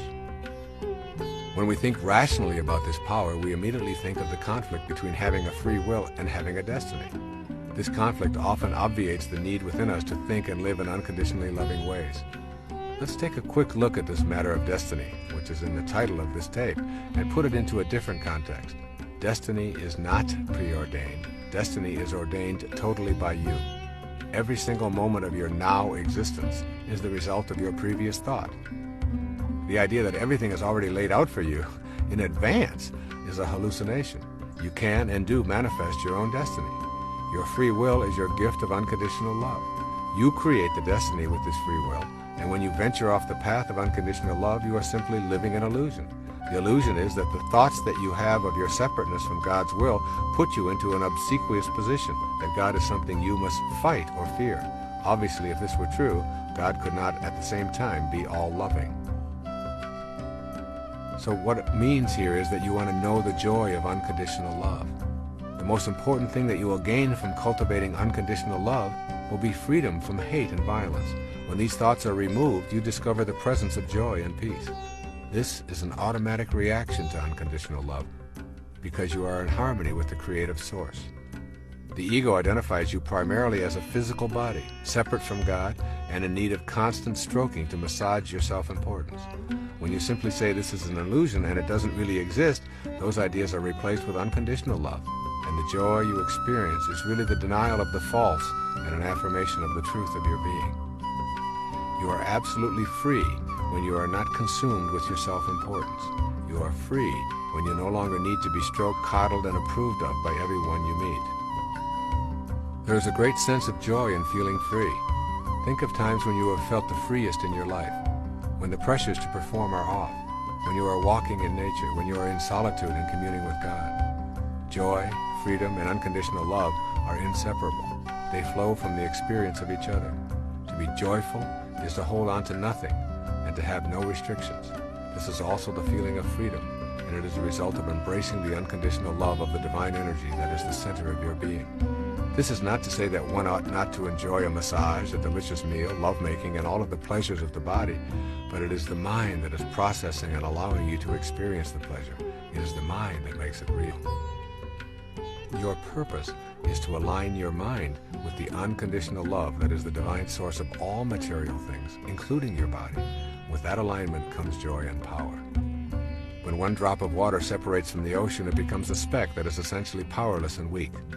But when it aligns with its source, the ocean itself, it is powerful beyond what is possible as an individual drop of ocean. And so it is with you. Unconditional love is really nothing more than the absence of fear. The ego is where fears originate, with constant messages that you are incomplete and need more, that you need to win to be better in comparison to others. With its unceasing pressure, the ego keeps you in a constant state of turmoil and anxiety.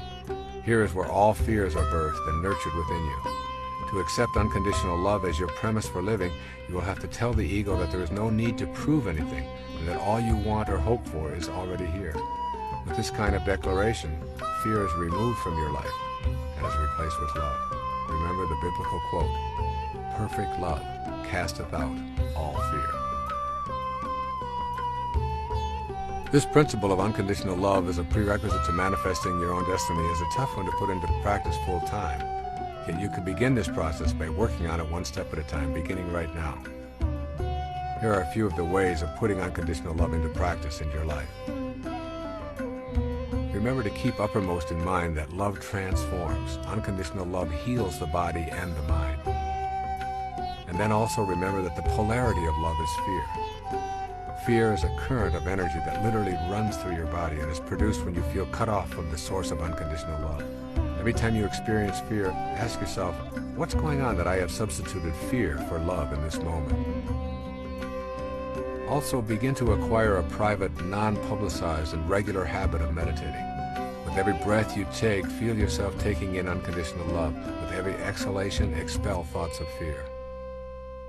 Then pick one day to practice this exercise with a partner of your choice. Make a decision to think, act, and radiate nothing but unconditional love for the entire 24-hour period, including your dreams. If this works for you for one day, see if you can extend it for another day or two. Also, try making a decision to turn over your most difficult challenges in the area of unconditional love to God. Simply turn them over with a request such as, I have been unable to bring love into my life in these areas, and I am asking for your divine guidance in accomplishing this. Also, in your silent moments of prayer, do not be afraid to ask for help. And then know the connection between manifesting your heart's desire and unconditional love. Without your connection to this love, you lose your connection to the creative process. Unconditional love is in all things you wish to attract as well as in you. Keep it honestly, and you keep your ability to know that you are a God. Lose it, and you lose your godliness. It is that simple. And finally, make your word law. If you say it, live up to it lovingly. This gives you a sense of inner balance. The universe runs on balance, and the energy that keeps it in balance is love. By declaring yourself a person who keeps his word, you align yourself with the loving essence of the world. This concludes the sixth principle for manifesting. Unconditional love is the cornerstone of your mental picturing. you refuse to allow any contrary ego-driven thought to enter the inner kingdom of love. If you activate this principle, you will have revealed the truth that eludes most people. It is with unconditional love that you find your true connection to the divine energy that is in all things. Our seventh principle of spiritual manifestation is simply meditating to the sound of creation. This seventh principle of manifesting will challenge your conditioning probably more than any of the other 8 principles. However, while it contradicts your beliefs about how you fit into the universe, it also expands your ability to create and attract the objects of your heart's desire. Others who have done this meditation on a regular basis have experienced dramatic shifts in their lives and have been able to manifest what they previously believed to be impossible. As you begin opening yourself to this soul-nourishing practice of chanting to the sounds of creation, spend some time carefully studying the other 8 principles. When you begin to practice the 2 daily manifesting meditations, you need to trust in your highest self and meditate with unconditional love. Reviewing the other 8 principles will help to make trust and love available. Meditating with sound can work dramatically in your personal life and can also facilitate a new awareness of our collective abilities to manifest a world free of the demands and petty issues of the ego. I feel blessed to have a spiritual teacher, Sri Guruji, make these meditations available to me to teach to others. Sounds have the power to generate your ability to attract to yourself that which you desire. 3 key words describing the principle are the title of the following section. Listen carefully to these 3 words. Sounds have power. Sounds are a powerful energy.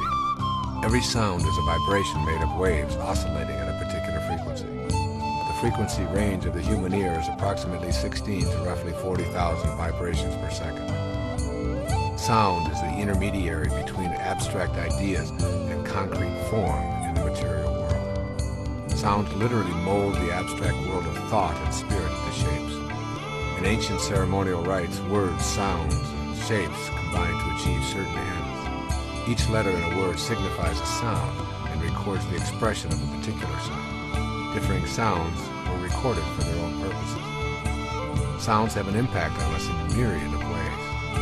The discordant and harassing sounds of machines, thudding, screaming, grating noises, bombard our consciousness and make it difficult to be serene and peaceful. Discordant sounds can cause internal illness or disease. But sound also has healing properties when it is harmonious and soothing.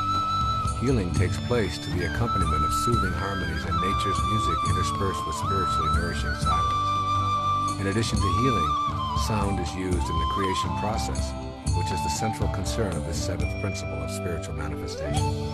When we use the sounds of nature that are most consistent with the act of creation, we begin to attract the material form that we desire. Learning how to use sound is a way of harnessing its power for manifesting thought into the world of form. Manifesting is knowing how to make contact with that spiritual vibrational frequency while we are living inside a body in a materialized world. Pay attention to words and sounds because they can attract positive or negative influences into your life. Harmonious sounds are the ones that most contribute to a balanced and creative life. But before going into the actual use of meditation sounds, it is necessary to learn how to prepare yourself to use sounds in your daily meditation. You need to gain access to a method that will take you beyond the mind to a state of consciousness that transcends your thoughts. This higher state of consciousness beyond the mind is called Siddhi awareness. S-I-D-D-H-I. Siddhi awareness. Siddhi awareness, or Siddhi consciousness, is a perfect state of awareness in which there is a complete absence of doubt and no delay between the origination of a thought and its materialization into the world of form. It is an unlimited state of being in which creation occurs instantly without any time lag from thought to form. When we contemplate this state of grace, our minds challenge the idea and provide us with many reasons as to why it is impossible. Siddhi consciousness, however, has absolutely nothing to do with the mind. Let that sink in.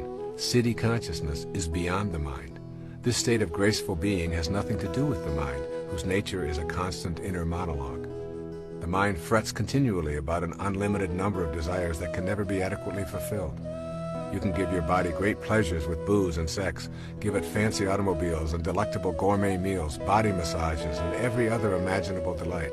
The next morning, when it recovers, Your mind has a new list of demands taped to your forehead, asking for more and more of what it can never get enough of. This is the nature of the mind, which is ruled by the ego. Your mind, then, is only a barrier to experiencing siddhi consciousness, wherein you are in a state of bliss and complete acceptance, and your desires are the same as your experience of life. Your mind blocks the vision of your highest awareness. Your highest self has its own language. When your body is stilled and totally in the present, thoughts disappear. Then you can start the exquisite process of meditating with sound. It is the magic of this sound meditation that I am going to explain in the seventh principle. This is a siddha technique to take you beyond the constraints of the ego and the mind to a place within yourself where you can change your vibrational frequency through the use of sounds of creation. There's a magic to the sound of creation. As you begin to incorporate these ideas of the power of sound into your consciousness, going beyond the darkness of your mind to the light of your highest self, think about these words that open the book of John in the New Testament. In the beginning was the Word, and the Word was with God, and the Word was God.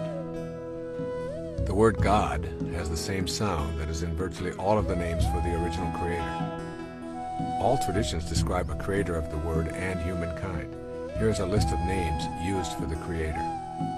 Ra, Krishna, Rama, Buddha, Adonai, Brahman, Siddha, Shiva, Jehovah, Kali Durga, Tat, Gayana, Mahanta, Mahavira, Anu, Atva, Nanak, Yahweh, God, Allah.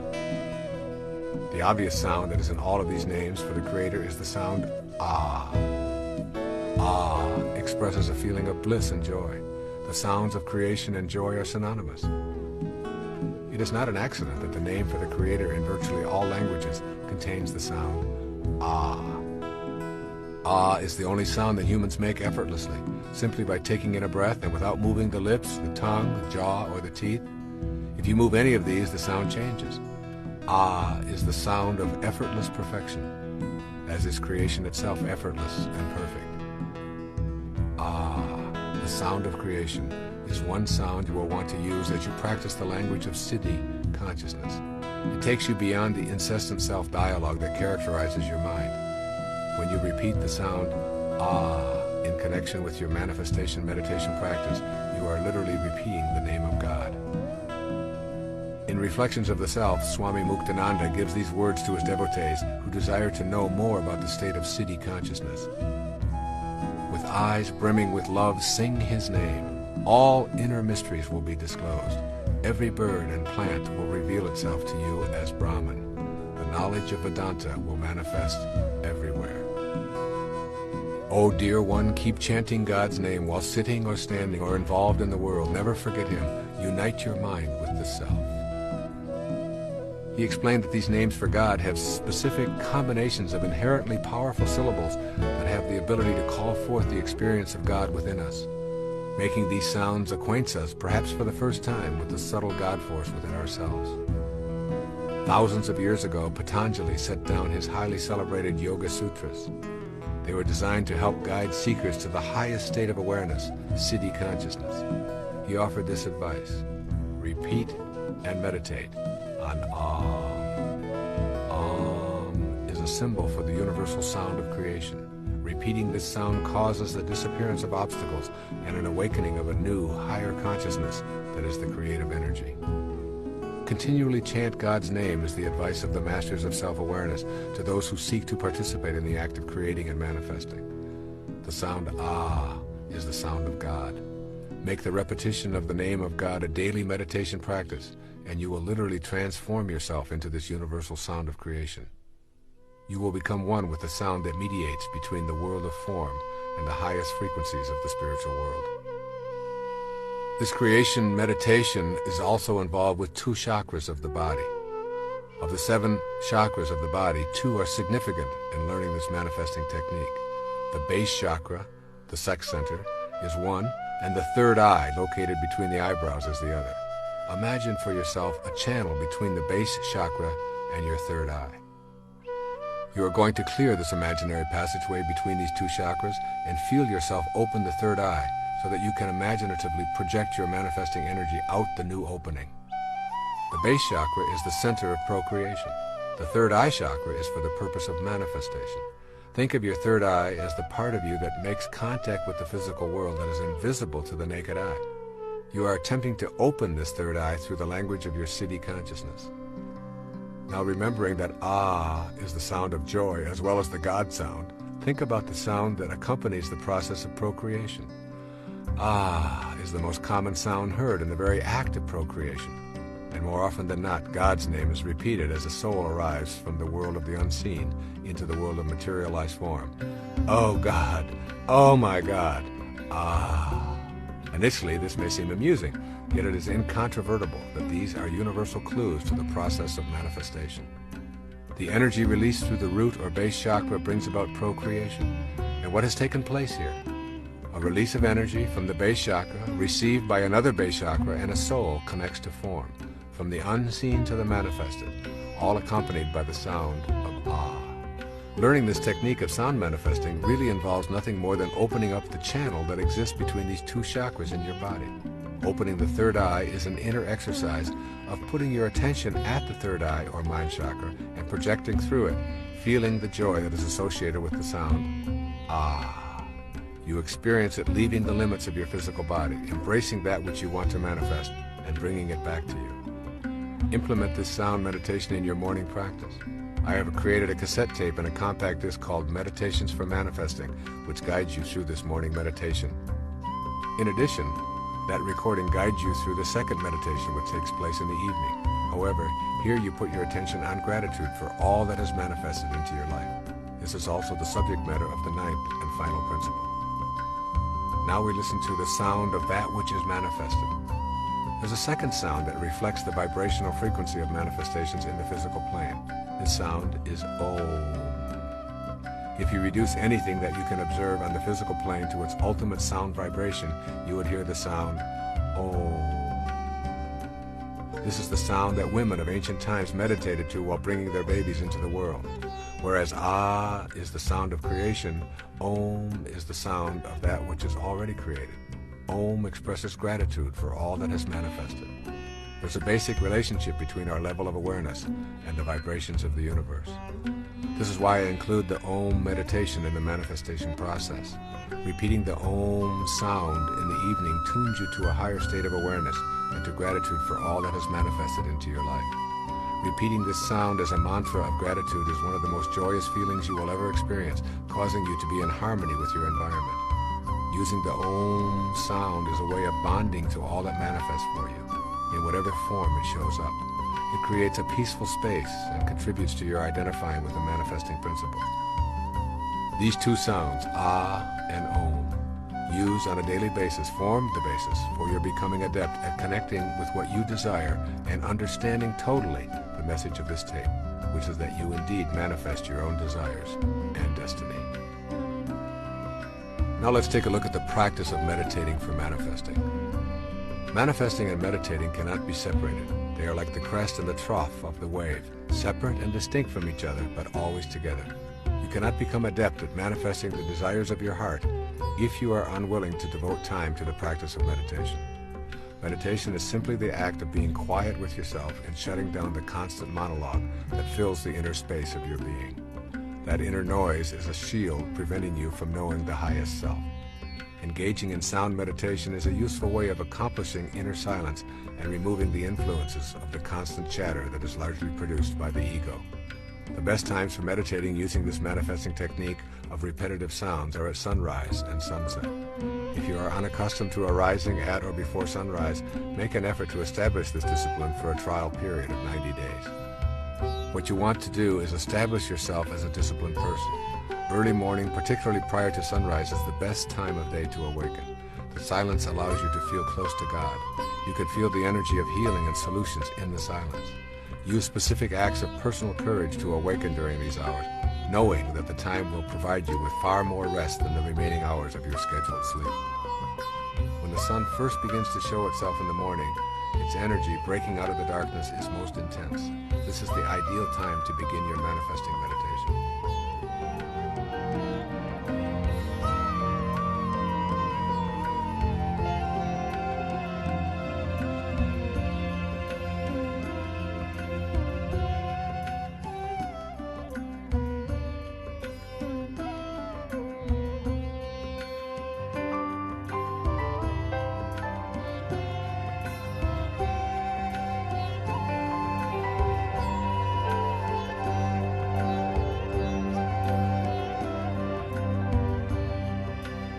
Find a comfortable place to sit. What makes you feel most relaxed and at peace is the perfect posture. If at all possible, it is advisable to do this outdoors. Gently place your forefinger and thumb together on each hand. Close your eyes and allow yourself approximately 20 minutes for this morning practice. Take in a few long, deep breaths and exhale, becoming aware of the pattern of your breathing and the feeling of filling your lungs. Then place your attention on the root or base chakra, the sex center, and move your attention up the passageway between your root chakra and your third eye chakra. Think of this as a channel that has been clogged, and think of the third eye space as an opening that has been sealed for a long time that you are going to open with your new inner etheric energy.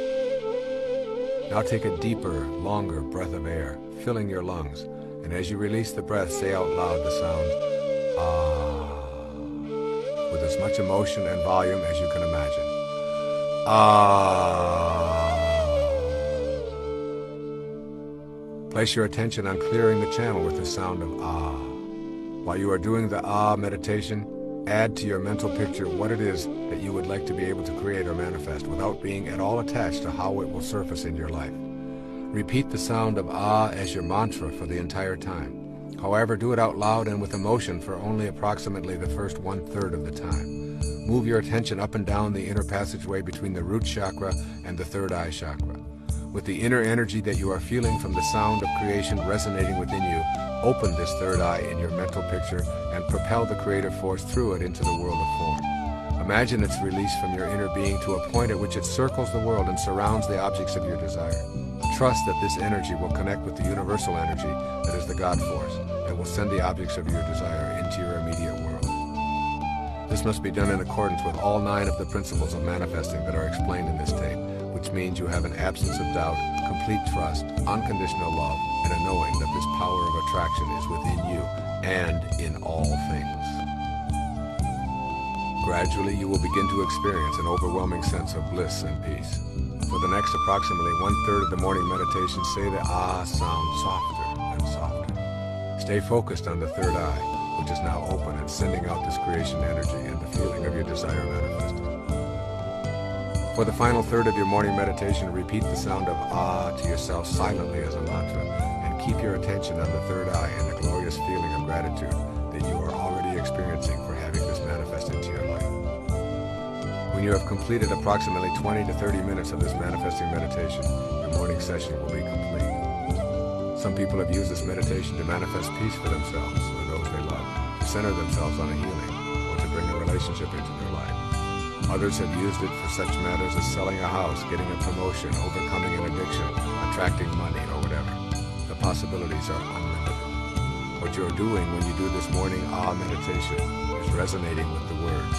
In the beginning was the Word, and the Word was God. The act of manifesting is the beginning of something being created in your life. The evening meditation is best practiced at sunset if possible. Once again, as the sun sinks below the horizon, there is a corona-like expression of energy that is greatest just as the sun leaves the horizon and for a few moments immediately after. Now you practice the sound of Om, which is the meditation of gratitude.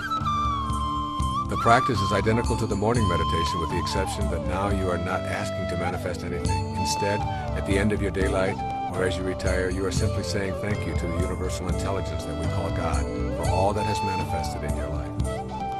Take in deep breaths just as you did in the morning. Clear the channel between your base chakra and your third eye chakra, and mentally picture all that you have received and project that energy out forcefully through the opening of the third eye. You are expelling into the universe beyond your immediate body an energy of gratitude. The sound of Om is said aloud for the first third of your meditation, then gradually, more quietly, and ultimately silently, always focusing grateful attention on the third eye and feeling that energy going back to the universal source of energy that we call God. The final part of this meditation is the last sound you hear before you go to sleep each night. The very first sound you hear in the morning is generally one of ah. It is the sound that you make when you yawn or stretch. However, the final sound you hear within yourself before going to sleep can be a combination of these two sounds of ah and om. I defined enlightenment earlier as the ability to be immersed in and surrounded by peace. It is not an accident that the sounds ah and om, when combined, translate to the word that means peace or enlightenment. Shalom. Shalom. By saying these two sounds to yourself as you drift off to sleep, you are becoming at one with all that is peaceful and all that provides for us. It is also not an accident that the primary sound of spiritual joy is the sound of in Alleluia. And it is also a sound in the last word of every prayer. Amen.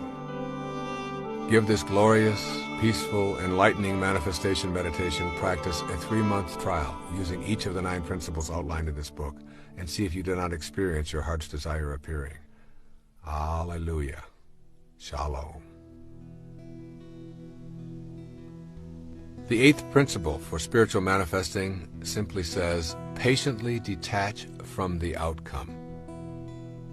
In the 7th principle on the use of sound meditation, I emphasize the importance of placing your attention on your feelings as you picture your desire manifesting. This 8th principle of spiritual manifesting has at its heart the experience of that feeling.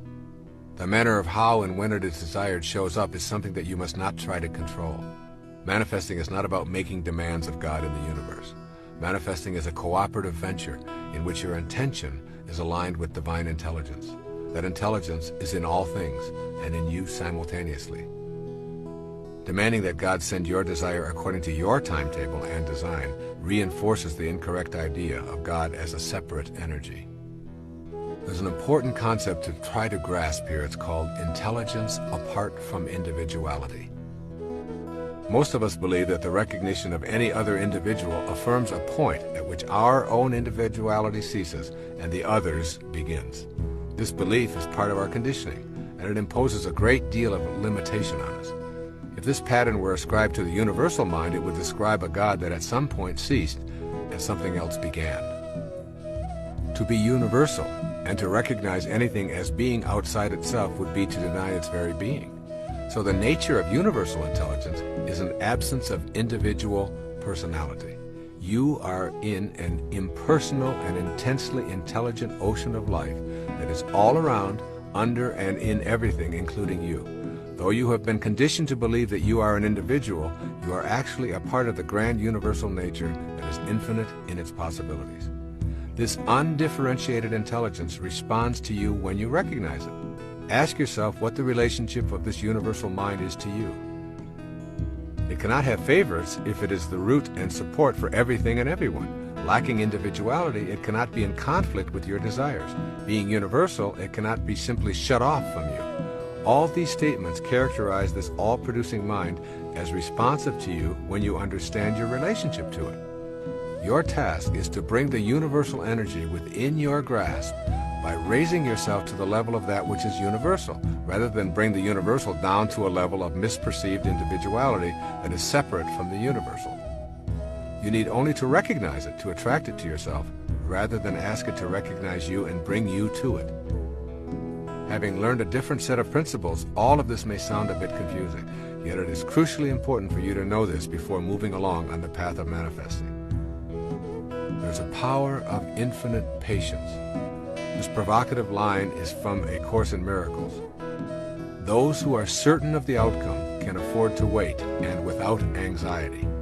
The notions of certainty and patience go together. When you trust and know that you are connected to that universal all-providing intelligence, then you simply place no time constraints on your manifestation. Your knowing and your infinite patience put you at ease. Your inner sense is that what you want to manifest is already here, and your inner attention is on the feeling of well-being that you are already blessed with what you seek. The inner bliss is a function of the power of your infinite patience. When you are certain about the outcome and unconcerned with the how and when, you have cultivated the power of infinite patience, and simultaneously you have detached yourself from the outcome. When this detachment takes place, you are able to go about your daily business of raising your children, doing your work or training, meditating and communing with God, and just patiently observing. Infinite patience is a sign of trust, and it calls upon infinite love to produce results in your life. When you let go of impatience, you are aligned with the God force, and the anxiety that tells you what is lacking and missing in your life is gone.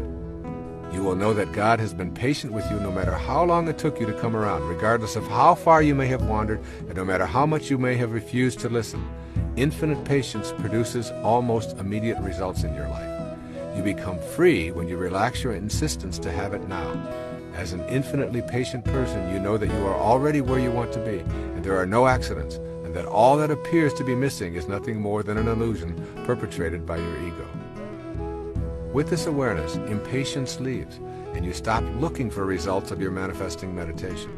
Your patience allows you to remain in silent appreciation of all that is manifested in your life. This practice of patient detachment from outcome is a foreign concept to us. We have been taught that goals, success symbols, and the accumulation of merit badges are the ways to feel important. What follows is a guide for living with the seeming paradox of attempting to manifest something into your life and at the same time not being attached to when and how it shows up. So here's a step-by-step plan for putting patient detachment into your manifesting practice. First, understand the essence of what you desire. What you desire is not necessarily in the realm of things. If you want to manifest money, for example, notice if your attention is centered on the dollars or on the experience and feeling of financial security. The experience is the essence of your desire. By putting your attention on inner feelings, you shift from being gratified by externals. The essence of your desire is a feeling of well-being and joy and an alignment with the universal spirit. You may feel that you truly want to manifest more income and a promotion.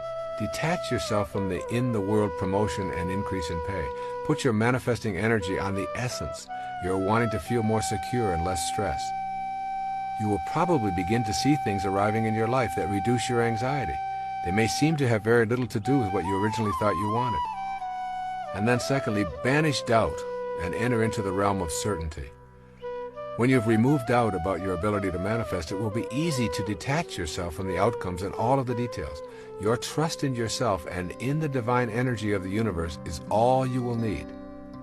Then third, leave your expectations and go about your business. Maintain your work and play regime with a new sense of peace originating in your inner knowing about what is manifesting for you.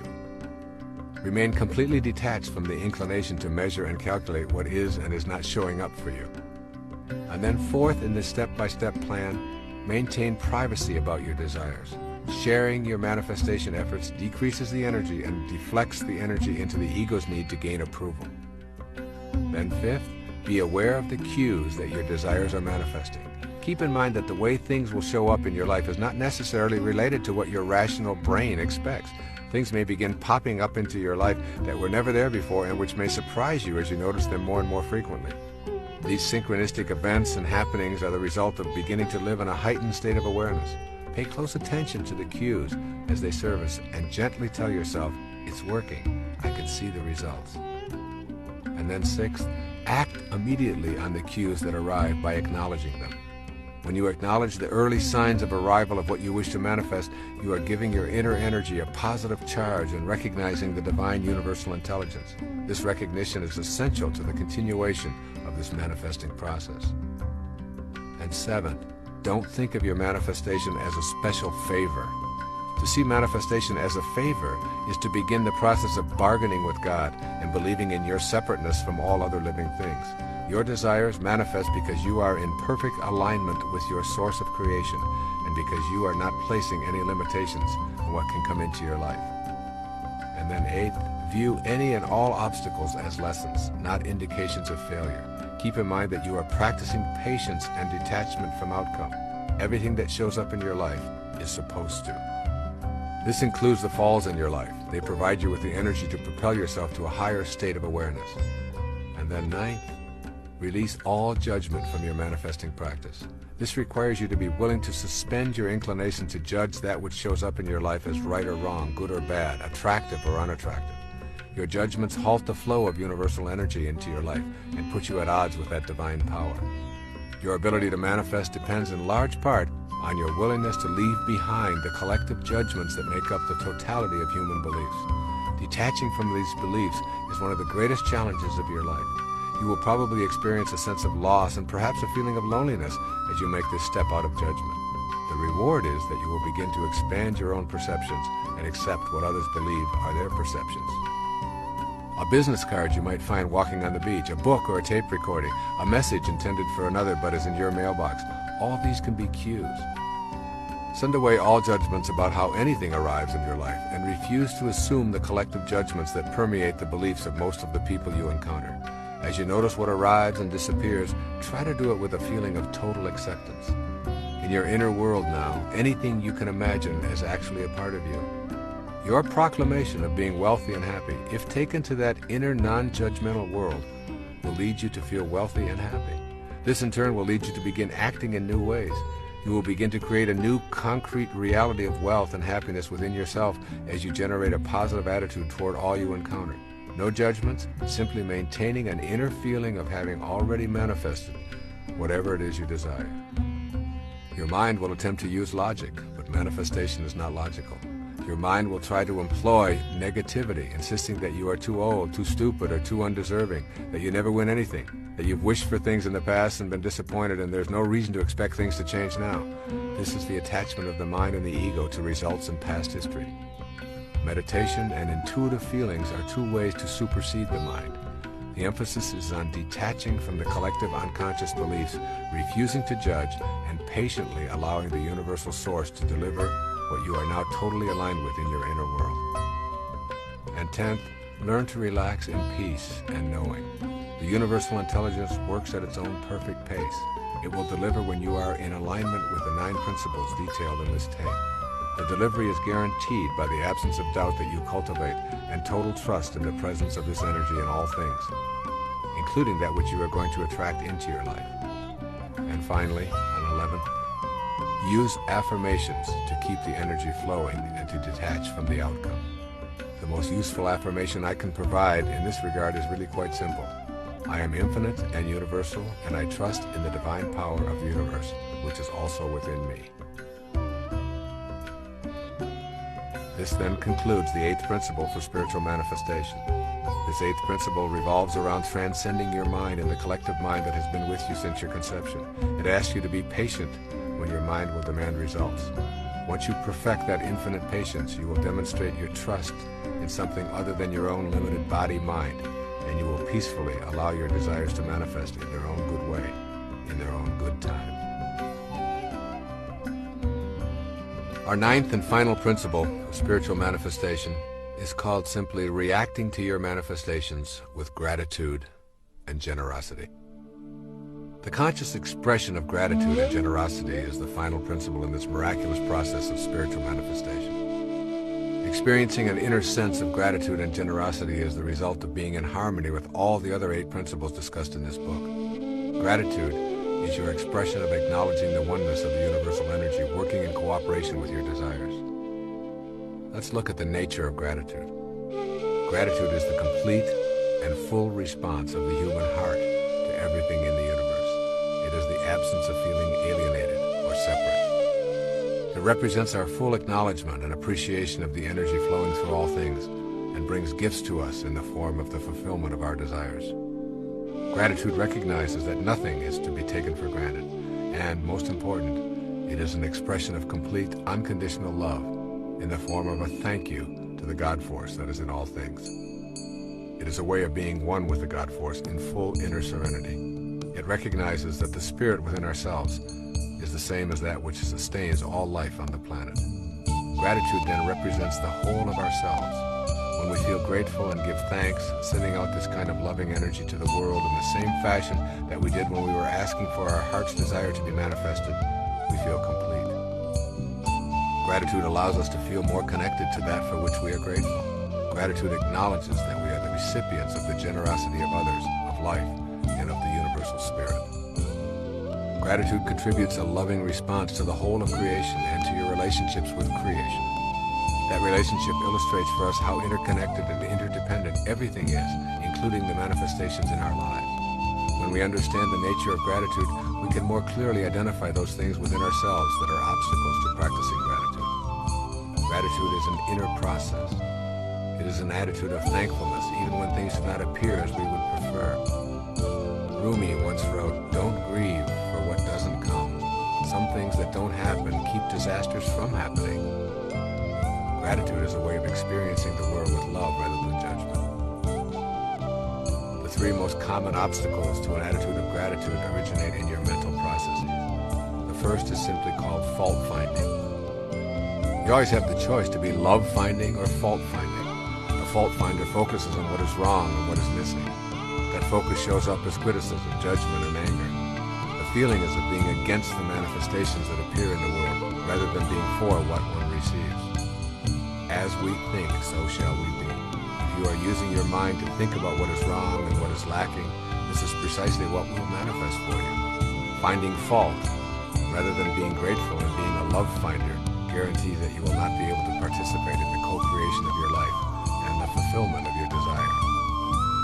A second obstacle to an attitude of gratitude is called simply complaining.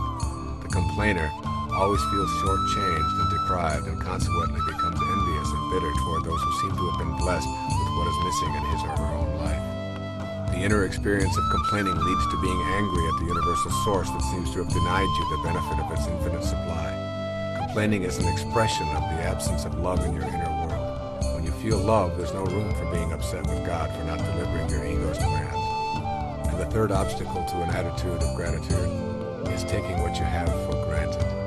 Taking things and people in your life for granted drains you of the joy that you could be experiencing. Taking things for granted means going through life unaware of the multitude of gifts that are here in each and every moment. Think of the activities and experiences that would be missed if they suddenly disappeared. Remind yourself that there are no ordinary moments. Kicking a ball around with a child, watching the shape of the clouds in the early morning, or hearing the sounds of the seasons, saying goodnight to a loved one. Every single experience is an opportunity to experience gratitude, or its opposite, ennui. It is also a choice. Strive to be alert to being a love finder. Sleepwalking through life is a choice to impede the gratitude that is necessary for you to become a manifester. If you take everything for granted, you will never be able to see the clues that will give you the impetus to take action on your desired manifestation. The appearance of the right person or the unexpected gift will be greeted with a shrug and a disinterest, which will prevent you from receiving his blessings. Be awake and fully appreciative of everything and everyone. And here, appreciation and depreciation need to be understood. When we depreciate something, we devalue or diminish its worth. We depreciate things or people by expressing disapproval or dislike. It is impossible to feel grateful for something or someone we do not value. Begin to see things and people as they truly are. Each person is a child of God. See the unfolding of God in each person you meet. The moment you participate in the appreciation process, you block your ability to experience gratitude, and consequently, you obstruct your ability to manifest prosperity, love, and joy into your life. Essentially, the activity of depreciation means that you are not sensing the beauty of life. Become an appreciator, and therefore a manifester, by seeing the Christ shining back at you in the other person or groups of people. Cultivating an attitude of gratitude is something we all want to work on in this manifesting process. Make the shift to being grateful for all that you are and all that you have, and you will facilitate your ability to manifest into your life the essence of all that you desire. Develop an awareness of yourself as a recipient rather than as a victim. Virtually everything you possess in your life is because of the efforts of others. Your furniture, automobile, home, clothes, gardens, yes, even your own body are all in some way gifts from others. Without the efforts of thousands and thousands of people all working in harmony, you would have nothing showing up in your life. Just remind yourself of this fact each day, and gratitude will begin replacing cynicism. Also, practice a silent expression of gratitude when you start to see your desires manifesting from the universal source. Thank you, God. I see you working in my life, and I acknowledge with love my appreciation for all that you bring to me. Also, become a person who is willing to tell those around you how much you appreciate them. Make a concerted effort to say aloud how much you love your family members without making it a phony ritual. The more you are willing to express gratitude, the more you are cultivating an experience of unconditional love, which, as you know, is the secret to manifesting. Be thankful and avoid complaining as much as possible. Catch yourself as you are about to find fault with someone or some condition. Then, instead, find something to say that reflects a willingness to be a love finder. Give yourself a specific period of time to practice avoiding complaining and fault finding, perhaps 30 days. You will experience the emptying of rancor and complaints from your inner self, and the opening to love, appreciation, and gratitude.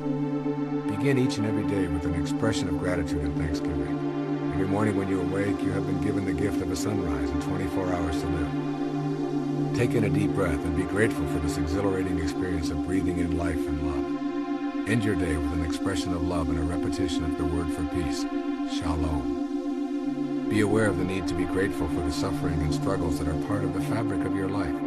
Sometimes it's easy to simply be angry at your suffering rather than to know that it is the catalyst for your searching and awakening. And also remember, it is the nature of thought to increase. The more your thoughts are centered on what is missing, the more deficient you feel and the more complaints you will utter. Similarly, the more you practice gratitude, the more you are thankful and appreciative of all that life provides, and the more you feed your experience of abundance and love. And now a look at generosity and service, the final steps in manifesting. The natural extension of being grateful is the development of a generous heart. Perfect generosity is a willingness to give of yourself and all that you have manifested without any expectation of a return. Manifesting is about connecting to the universal spirit, which is infinite and abundant in supply. Manifesting is not about seeing neediness in yourself, but is rather about feeling complete with that radiant abundance. It is concerned with unconditional love and attracting that abundant love to your individual life. When you feel the presence of that abundance, your feeling of gratitude will push you in the direction of generosity. It is in the expression of your generosity that you will feel most connected to the unconditional love of the universal spirit. The more you feel a desire to share what you receive unconditionally, the more you will experience it flowing into your life. Generosity and self-liberation go together. Generosity is helpful for your own liberation in that it teaches you about the inner quality of letting go. Letting go and releasing your attachments are the most freeing things you can do to liberate yourself from the ego. A need to hang on to things and money you receive arises out of an inner sense of incompleteness. Practicing generosity aligns you with your sense of completeness and love. Generosity extends to more than simply sharing your material possessions. Generosity includes offering kindness, care, love, and nurturing. Furthermore, the spirit of generosity can and does ultimately relate to how we treat ourselves. If you have a generous heart that has no qualms about giving, you will treat yourself lovingly and will nurture yourself without feeling any sense of guilt. Thus, giving and receiving are really the way the universe works. Every single time that you take in a breath and then exhale, you are engaged in a process of giving and receiving that is vital to the material and spiritual world. With each inhalation, you take in the oxygen and nitrogen you must have to exist. And with each exhalation, you send back the carbon dioxide that supplies the entire plant world. The cycle of generous giving and receiving is exactly the same as the very act of breathing. Look around you and notice how everything in our universe is a result of giving and receiving. The entire food chain represents a giving of life and a taking of life, and then a giving back in an endless cycle of material manifestation. The process works in the same way on the spiritual level. You put out loving energy to connect to that which you desire, and it returns to you. It is a giving and receiving action. So therefore, it's really important to cultivate an attitude of generosity. Put generosity into your manifestation practice to keep the natural flow of giving and receiving moving in your life. Recognize that this is a way of being that can be developed. You may have convinced yourself that giving is impossible because you have too little for yourself. If you're not generous when it's difficult, you will not be generous when it is easy. Generosity is a function of the heart, not the wallet. A generous heart is one that places no limitations on its ability to be generous with others and does not do it for reward or recognition. Think of the myriad of things that you do each day for others, including animals and the environment, as ways of practicing generosity. Talking to a lonely neighbor, feeding a stray cat, opening a door, anonymously paying the toll for the car behind you, vacuuming the carpet, or whatever may occur in the thousands of actions you undertake each day. Most important, remember that to give without expectation of an acknowledgement is truly the work of your higher self. Keep your generosity practices private. Then become aware of the internal resistances that arise within you when you have an impulse to give. Your fear of not having enough for yourself and your family, your doubts about whether others are truly needy, the fact that others won't appreciate it anyway, are impulses that you need to honor as valid. All of these inner doubts and fears should be examined without judgment.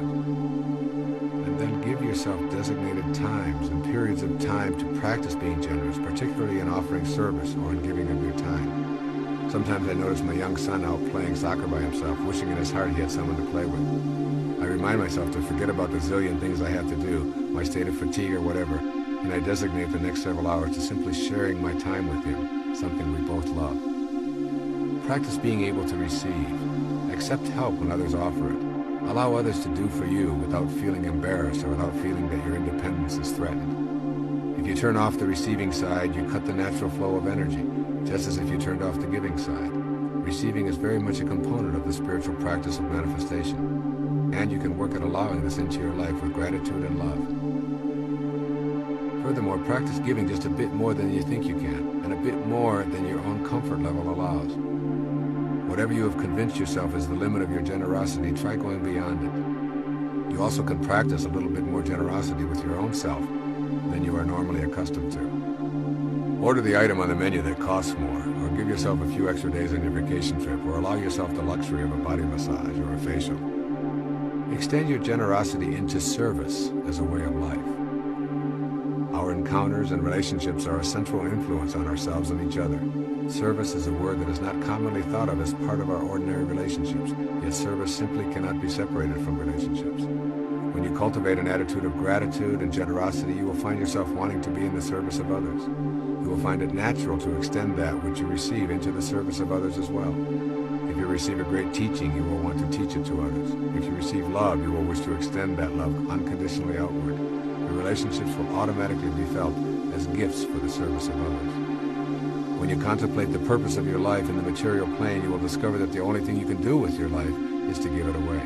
You cannot lay claim to anything. It is all transitory. You will find your purpose and your strength when you see that you are in a relationship with all other living things and that you are purposeful and peaceful when you serve in some capacity. It is out of this state of recognizing our fundamental interconnectedness that we realize we are all in a constant state of service to each other. It is this awareness that you want to keep uppermost in your mind as you generate this principle of spiritual manifesting. Service, at its very basic core, is an inner choice to offer a helpful and healing attitude to others as well as to ourselves. The natural outgrowth of feeling grateful for our daily life manifestations is experiencing the inclination to be generous. By turning the purpose of your life into one of service and leaving behind your self-absorption, you discover the irony of manifesting. The more you choose to be of service, the more profoundly you experience unconditional love, and the more you find materializing into your life. Service is best thought of as a continuous focus in your life rather than being limited to certain kinds of giving activities. Service is a state of mind that expresses love rather than fear, trust rather than distrust. It focuses on meeting all others as equals with whom we share a spiritual identity. This inner attitude of love reveals itself in action. Service does not require that you become a Mother Teresa. You serve by suspending your ego and extending the love that fills that space. It can take a million different forms, but when practiced with authenticity, from the heart, it makes all that is manifested into your life worthwhile. The only problem you will encounter is attempting to give or serve without love. The moment you put a condition on your service or ask something in return, you introduce conditional rather than unconditional love. The imposition of the condition makes service empty. Service without love is obligation, and it carries guilt and anger and resentment along with it. Work at being in a state of unconditional love with your service efforts, and when love is not authentically present, acknowledge that as well.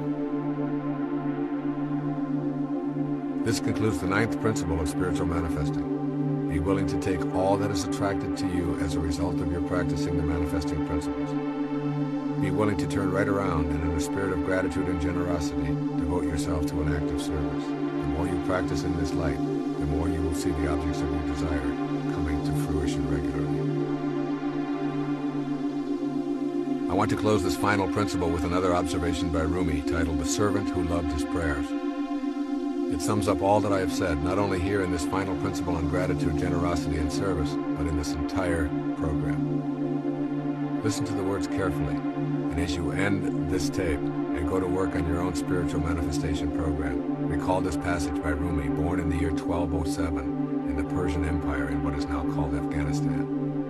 It will remind you of your role in all of this, a role that is limited only by the restrictions you place on your spiritual awareness. He titled this poem, The Servant Who Loved His Prayers. At dawn, a certain rich man wanted to go to the steam baths.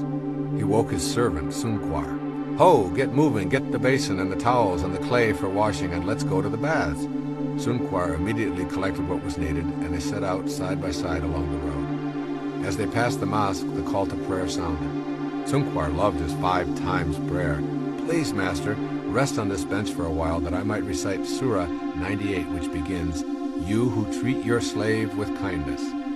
The Master sat on the bench outside while Sun Kuar went in. When prayers were over and the priest and all the worshippers had left, still Sun Kuar remained inside. The Master waited and waited. Finally he yelled into the mosque, "Sun Kuar, why don't you come out?" "I can't. The clever one won't let me out. Have a little more patience. I hear you out there." 7 times the Master waited and then shouted. Sun Kuar's reply was always the same, "Not yet. He won't let me come out yet." "But there's no one in there but you. Everyone else has left. Who makes you sit still so long?" "The one who keeps me in here is the one who keeps you out there. The same who will not let you in will not let me out. The ocean will not allow its fish out of itself, nor does it let land animals in where the subtle and delicate fish move. The land creatures lumber along on the ground. No cleverness can change this. There's only one opener for the lock of these matters. Forget your figuring. Forget yourself. Listen to your friend. When you become totally obedient to that one, you'll be free. May you always swim in the ocean of abundance while manifesting your own divine destiny. Listen to your friend. I'd like to provide you with a summary of the 9 principles. I would like you to have all 9 principles in the same place so that you can refer to them often, as well as see how they comprise a step-by-step program for implementing a spiritual manifestation awareness for yourself. Each principle flows to the next, and if you apply them in this sequential manner, I can guarantee that you will begin to view yourself as an absolute miracle, an individual who is connected to the universal all-pervading spirit in such a firm manner that you know you are a co-creator of your own life and all that is attracted into it. The 9 principles. Number 1, becoming aware of your highest self. This awareness helps you to view yourself as more than merely a physical creation, which leads to the 2nd principle. Trusting yourself is trusting the wisdom that created you. This principle establishes you as one and the same with the universal God force, which leads you to the 3rd principle. You are not an organism in an environment. You are an environed organism. This principle establishes that there is no separation between you and anything else outside you in the material world, which leads to the 4th principle, that you can attract to yourself what you desire. This principle establishes your power to attract that which you are already connected to, which leads to the 5th principle, honoring your worthiness to receive. This principle affirms that you are worthy of all that is attracted to your life, which leads to the 6th, connecting to the divine source with unconditional love. This principle creates an awareness of the significance of accepting your manifestations with absolute love, which leads to the 7th principle, meditating to the sound of creation. This principle gives you the tools for vibrating yourself to the very sounds that are in the world of creation. These are the tools for attracting and manifesting, which leads to the 8th principle, to patiently detach from the outcome. This principle emphasizes the need for removing demands and becoming infinitely patient, which leads to the final principle, to react to all of your manifestations with gratitude and generosity. This principle teaches the value of taming the ego and being thankful and in service to others with your manifestations. In essence, all that is being said here is, manifestation means when you are participating in the act of spiritual manifestation, you are doing nothing more than manifesting another aspect of yourself, since you are connected to everything, and everything you wish for also shares that